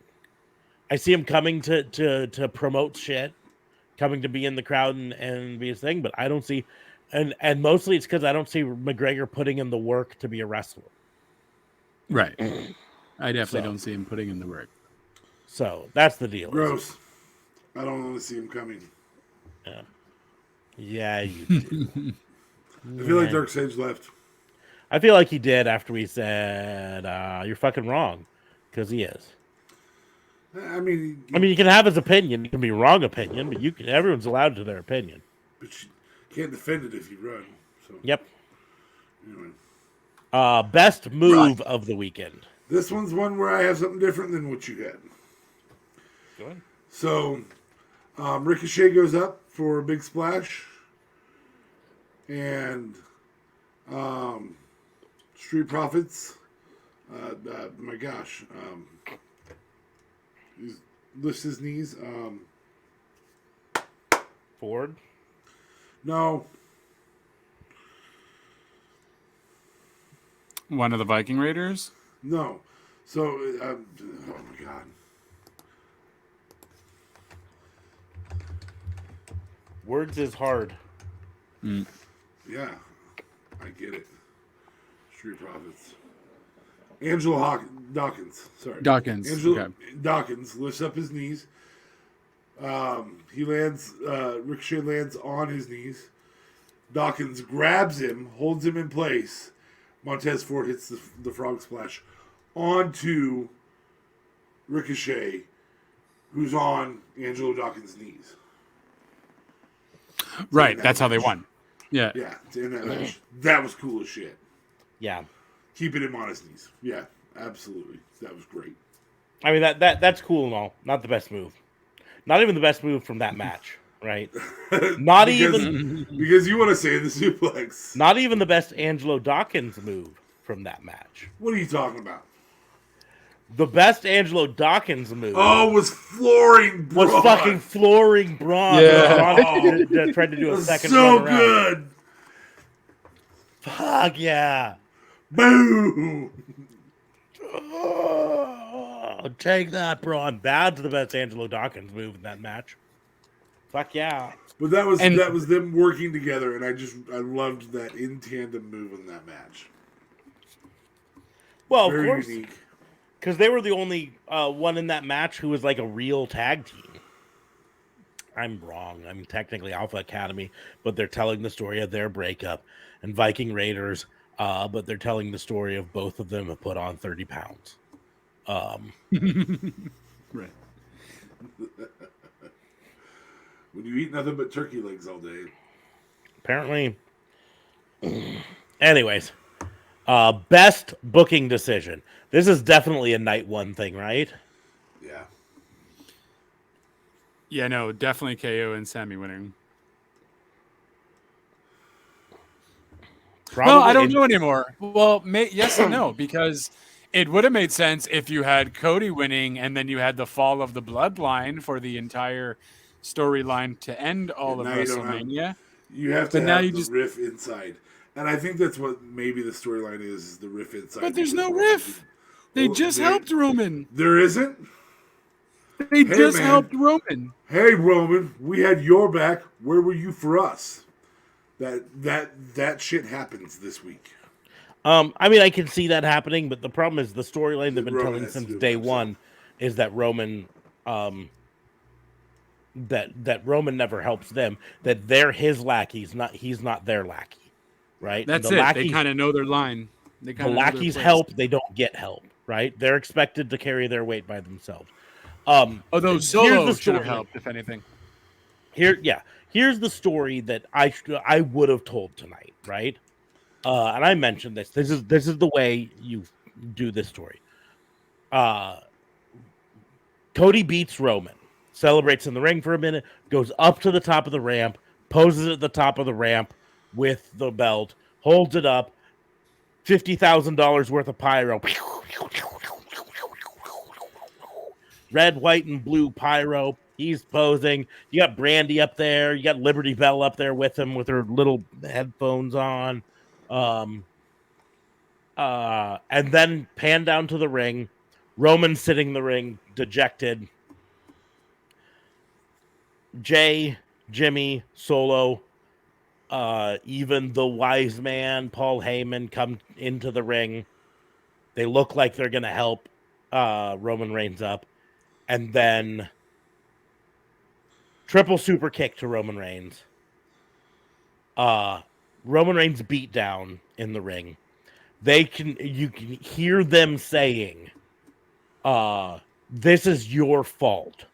We'd still be champions if you hadn't let your ego get in the way. We'd still be champions if you'd have just let Sammy be. Because that's what it comes down to. You could tie the entire downfall of the bloodline in this back to Roman's ego continuing to poke at Sammy. If he'd have just accepted Sammy in as part of the member of the bloodline and not continued to poke at him and continued to say, you need to beat up, you need to hit Kevin Owens, right? If he'd have just let him be, Sammy'd be in the bloodline. They wouldn't have lost their tag titles. And in the end, just like Bullet Club and NWO before them, when the champion loses, the leader of the table, there's blood in the water, someone else takes over. It's the storyline told multiple times with Bullet Club, right? Finn Balor, Fergal Devitt loses the championship. The group comes out to console him. Nope, super kick party. You're out. Kenny Omega's the new leader, right? Kenny Omega loses, gets weak, looks thing. Super kick party. AJ Styles is the new leader. Yep. Or whatever. You know what I mean? And so I think I had that backwards. I think it was AJ Styles, then Kenny Omega. But anyways, But that's Kenny that's Omega the loses. Cody comes out, doesn't turn on him, but everybody thinks he's gonna. Yep. Blood in the water still causes them to fall apart. So falls them apart. Jay White becomes the new leader. Yep. Jay White shows weakness, loses the championship. It takes a while for the fall apart to fully happen, but eventually Tonga becomes the new leader. Tamatonga becomes the new leader, and then they kick Jay White out. And now there's a fight for who's the leader, because Dave Finlay declared himself the leader, but apparently this week El Fantasmo declared himself the leader. So now we got two people claiming to be the leader of Bullet Club. What's it going to be? Okay. Match of the weekend. This is the big one. Bell to bell. Bell to bell, match of the weekend. If it's not bell to bell, if it's booked properly, Cody Rhodes versus Roman Reigns is the very best match of the weekend. But it was not. By leaps and bounds. It is so good that I'm still going to give it my match of the weekend, even though it's improperly booked. Now, the match of the weekend that was properly booked is Kevin Owens and Sami Zayn versus the Usos. I'm going to be the dark horse here, I think. Match of the weekend for me was Rhea versus Charlotte. KO and Sammy was really good. I think the best story was told after the match during that one. Mm-hmm. I thought, and Charlotte smiling and going, I guess here's what it comes down to is there's storytelling in both of them, storytelling after in both of them. For me, the move set in the Rhea Charlotte put it over. They had a better and more complex moves match, right? Whereas the KO versus Sammy, it devolved to brawl way more than match, and that's where I think, to me, Rhea versus Charlotte wins. JLB, your match of the weekend. I think I'm gonna have to give it to Rhea and Charlotte with the Gunther Sheamus Drew match coming in close. I don't think I loved KO, Sammy, and Usos. I just think because of the story that was being told with what happened tonight, kind of maybe ruined it a little bit for me. I love Sammy and KO winning. That is awesome. It's just, unfortunately, with Cody not winning, it kind of ruined it a little bit for me because the bloodline story still goes on. Yep, I agree. The thing is, the storyline for the KO Sammy was tied into the storyline for the Cody Rhodes Roman match, and that was a great first half of the book, but then the author fell apart in the second half of the book. And so I can't rate it as a great match because the story, as the best match, because the storyline continued tonight and got lost. So, that's fair. But that's where Rhea and Charlotte, they told the perfect story. It told the cocky champion who thinks she is the absolute best, the upstart who's had a hard time beating this one person, who's not a good guy. In fact, there really wasn't a face in that match, right? Well, no, Charlotte's technically a face. Is she really? She kind of is. She's kind of a meh. She sounds cocky sometimes and all that, but when she came back, she was technically a face. When she beat Ronda for it, she was still technically. Really? Okay, she's as face as Asuka is heel, I guess. Yeah. Well, Asuka's backline, and so is Charlotte. Charlotte's like in between. Yeah. As opposed to before, where she was completely healed. So, worth pointing out that while WrestleMania is the big one, we talk about, this weekend had all sorts of stuff happening, including Ring of Honor Supercard of Honor. I'm not going to go into all the GCW, the dozen GCW shows or the Circle 9 shows or fucking circle jerk wrestling, DDT, whatever. I don't know. But the Ring of Honor show that was on Friday, I didn't get to watch it because, again, there's so much wrestling, and because of their choices, it's not something you can just watch on Honor Club. You have to pay $50 for it, and I just couldn't justify $50 to watch another wrestling pay-per-view this weekend, right? But we're gonna go down what did happen on it. Vikingo versus Commander for the AAA Mega Championship was the starting match, and Vikingo won. It was apparently a great match. It looks like it's gonna be great. Sammy Guevara faced it off against Commander this week on Dynamite, so that should be a fun one. Oh snap! Okay. In a sort of surprise, the Embassy, Brian Cage, Khan, and Toa Leona beat AR Fox, Blake Christian, and Metalik by pinfall. Surprised because we're pretty sure that Brian Cage is not renewing his contract. Yeah, I mean, unless something changed, So Well, I imagine something had to have changed because why the fuck would he still give him the belt? That's the thing. We'll find out. This could be like fake Brian Cage. It's kind of like fake Diesel and Razor. Mm-hmm. Or it could be that at their tapings this week for their follow-ups, they'll have something happen where MC gets stripped of the titles or whatever. There's all sorts of stuff they can tell in storyline. Or they can have a rematch, on the thing that says, hey, you guys won unfairly and we want a rematch or whatever. I don't know. So it could be that they drop it at the tapings, but we'll find out. Athena defeated Yuka Sakazaki for the women's championship. Samoa Joe defeated Mark Briscoe for the Ring of Honor World Television Championship. This was the surprise. I thought this was where they put it on Briscoe. And Samoa Joe then can go off for the world title or go back to AEW and do that. Tanahashi defeated Daniel Garcia, which was the surprising one here. Lucha Bros won the Ring of Honor World Tag titles over Top Flight, The Kingdom, Aussie Open, and La Facción Ingobernable. Ingobernable. I always mess that up. Katsuyori Shibata beat Wheeler Yuta for the Pure Championship, which also surprised me. And Eddie Kingston did not defeat Claudio Castagnoli. Bunch of horseshit. Keep them off my AEW TV. So, on the pre-show, you did have Jeff Cobb defeat Tracy Williams. Konosuke Takeshita defeated Willie Mack. Willow Nightingale defeated Miranda Alizé. And Stu Grayson defeated Slim J.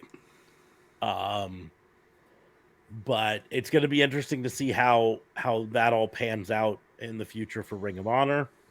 AEW did not have any sort of show. AEW traditionally doesn't try to compete with WrestleMania.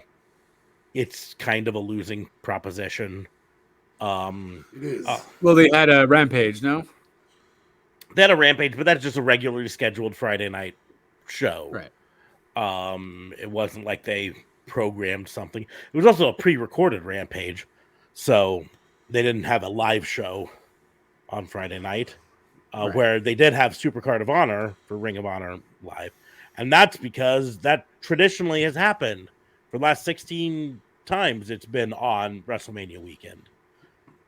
So they kept that tradition going. But yeah, they did debut new belts.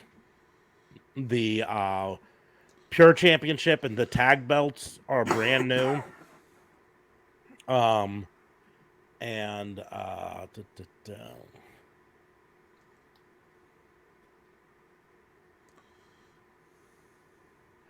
see if I can find a good picture of them. You're a good picture of them. Let's show you a good picture of them. I mean, really, that's what I'm going to try to show you a good picture of. Okay, I appreciate that. Thank you. If I can find, maybe I'll go to the Wrestle Talk.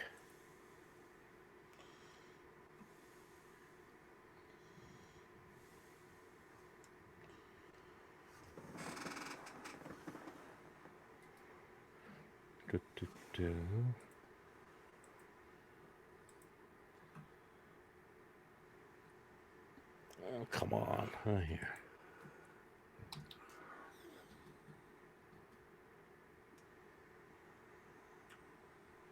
Go to Twitter. I'm sure Twitter will have one that shows up. I'm gonna be honest with you. I appreciate that. I'm not as big of a fan of the new belts.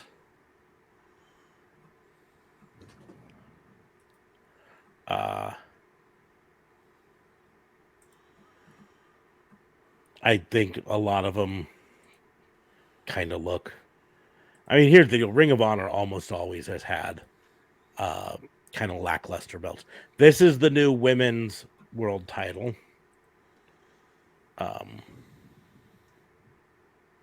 Meh. Yeah, kind of meh in my book. I hate that it goes back to that one.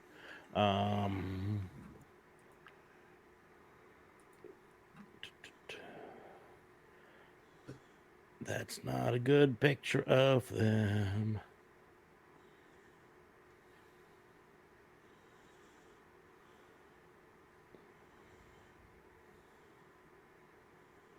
They retired the old tag belts, so the Lucha Bros have the new tag belts because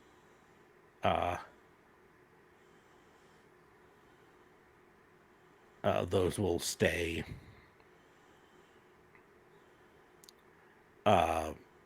with the Briscoes, the old tag belts.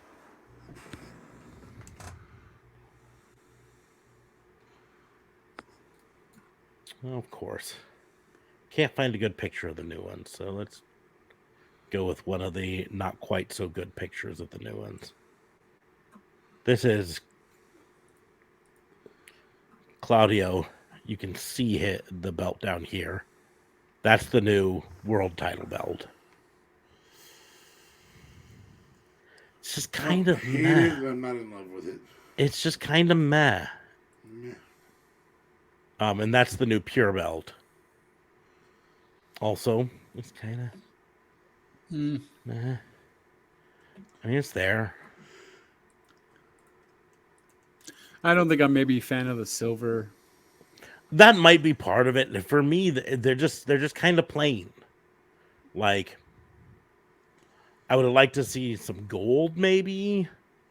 Or maybe we're just so used to gold on top of or that. maybe right? even like here. I'm gonna bring up. This is a picture of the Briscoes with the old belt. That's the old tag belts. And like, I understand updating the logos and stuff like that, but they had this kind of like dual tone, almost bronze and silver sort of a look. Maybe not gold, but still some two-tone to make it all pop a little bit. Without a two-tone, it's kind of fall flat to me, if you ask me. They both fall flat and look flat. But can't find a good picture of the tag belts. Makes me angry. The tag belts are the ones I really wanted to focus on.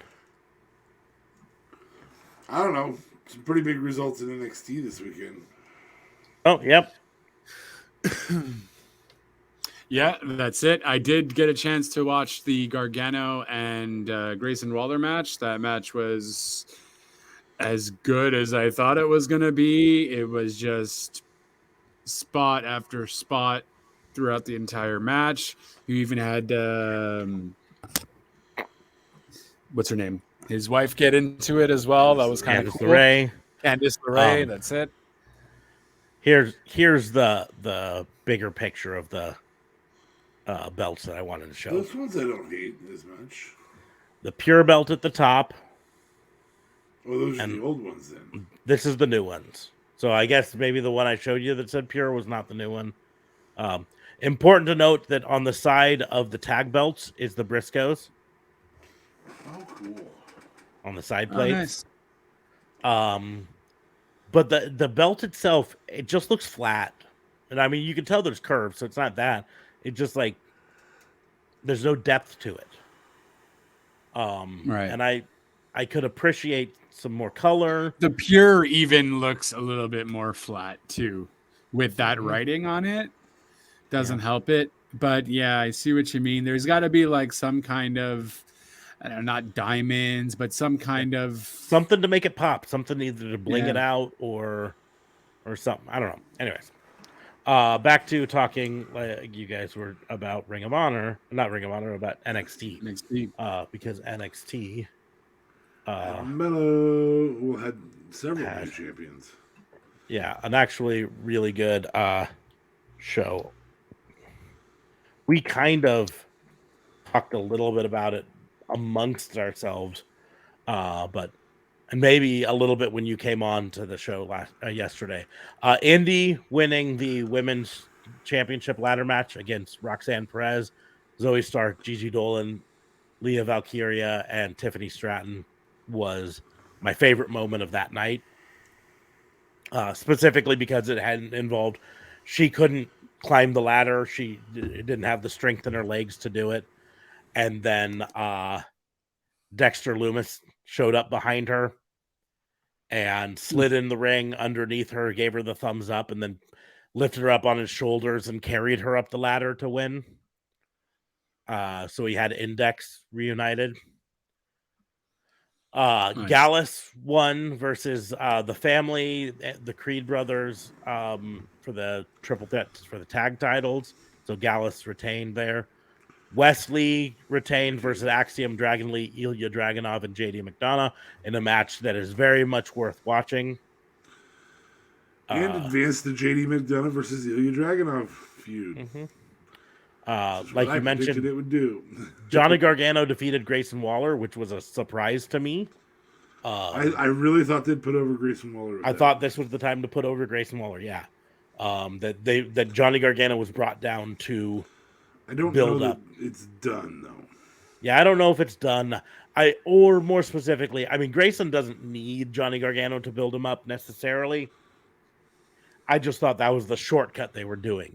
But Grayson can now have a period of, what's the word I'm looking for? Vengeance. Yes. Ruthlessness to build him up there. Ruthless. Alba Fire and Isla Dawn defeated Fallon Hensley and Kiana James to win the women's tag titles.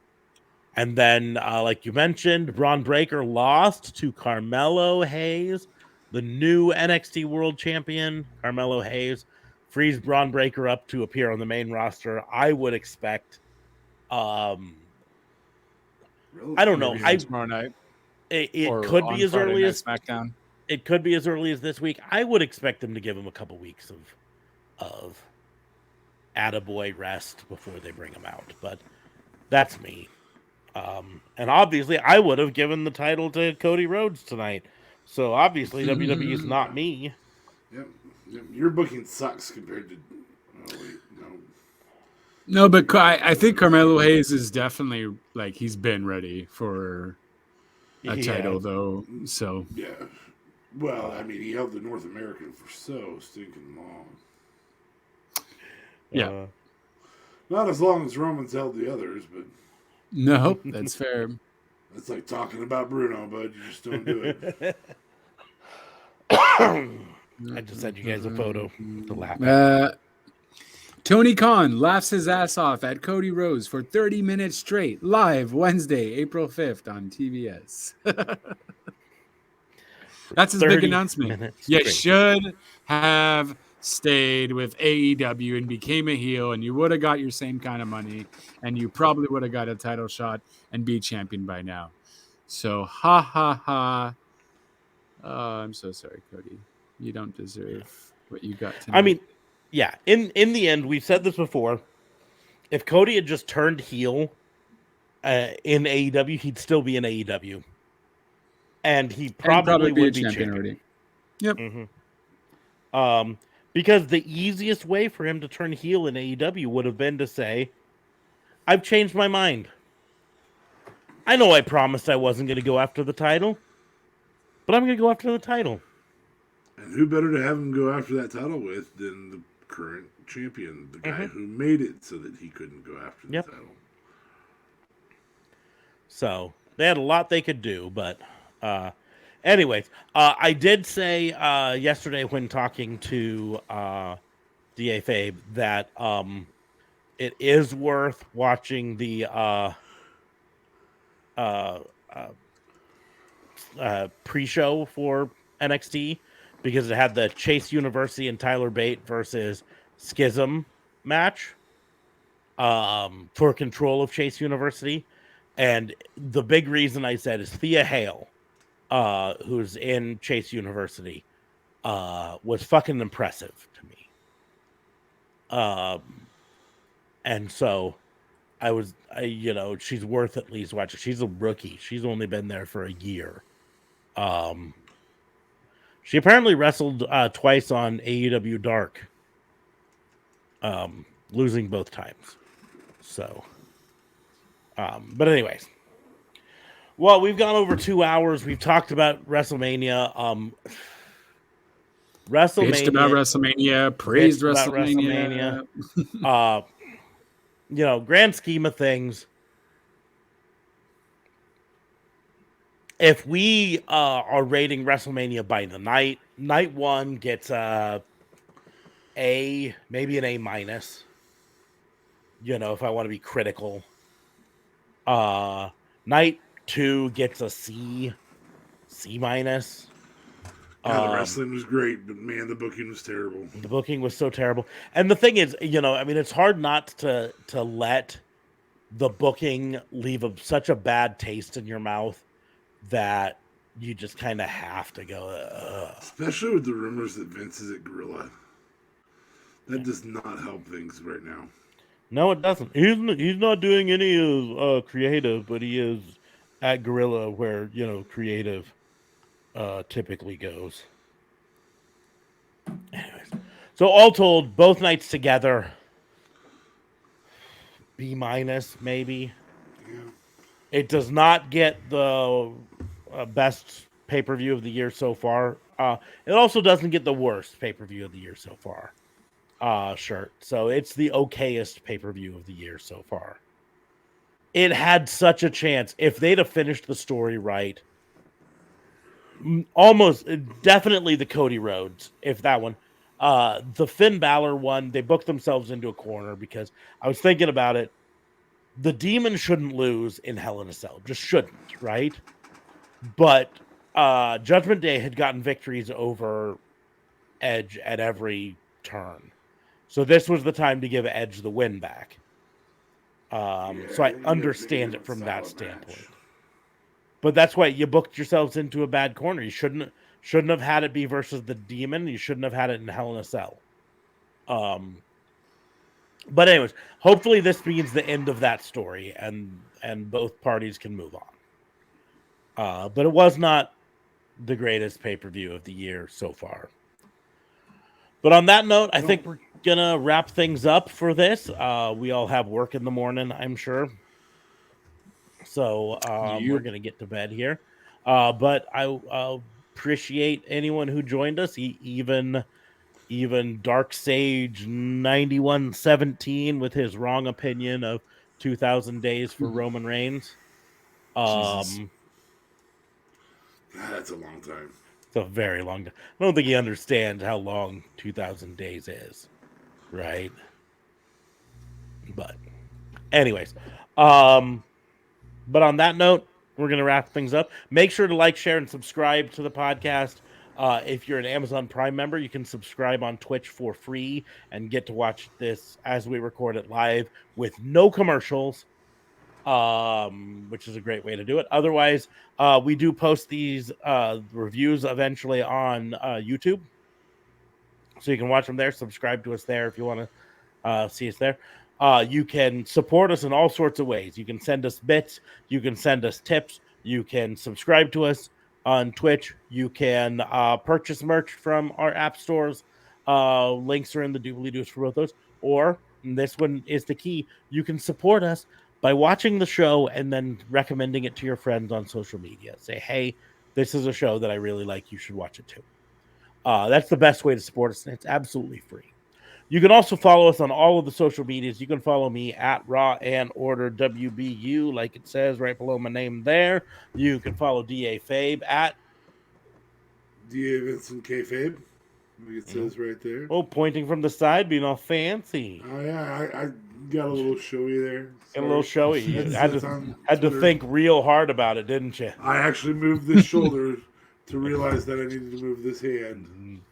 You can also follow JLB at twitch.tv/JLBTLC25 and JLB420 on Twitter, where I will probably be bitching about WrestleMania for the next few days. Yeah. Or night 2. WrestleMania night 2. WrestleMania night 2. More specifically, the main event. I just don't know how you fuck it up. No complaints about night Anyways. 1. I mean, maybe the Cena theory thing, but some people liked it, some people didn't. So it is what it is. But on that note, we're going to go ahead and close the book on the wrestling booking unit. Thank you all for joining us. We will see you soon. You can still see us again.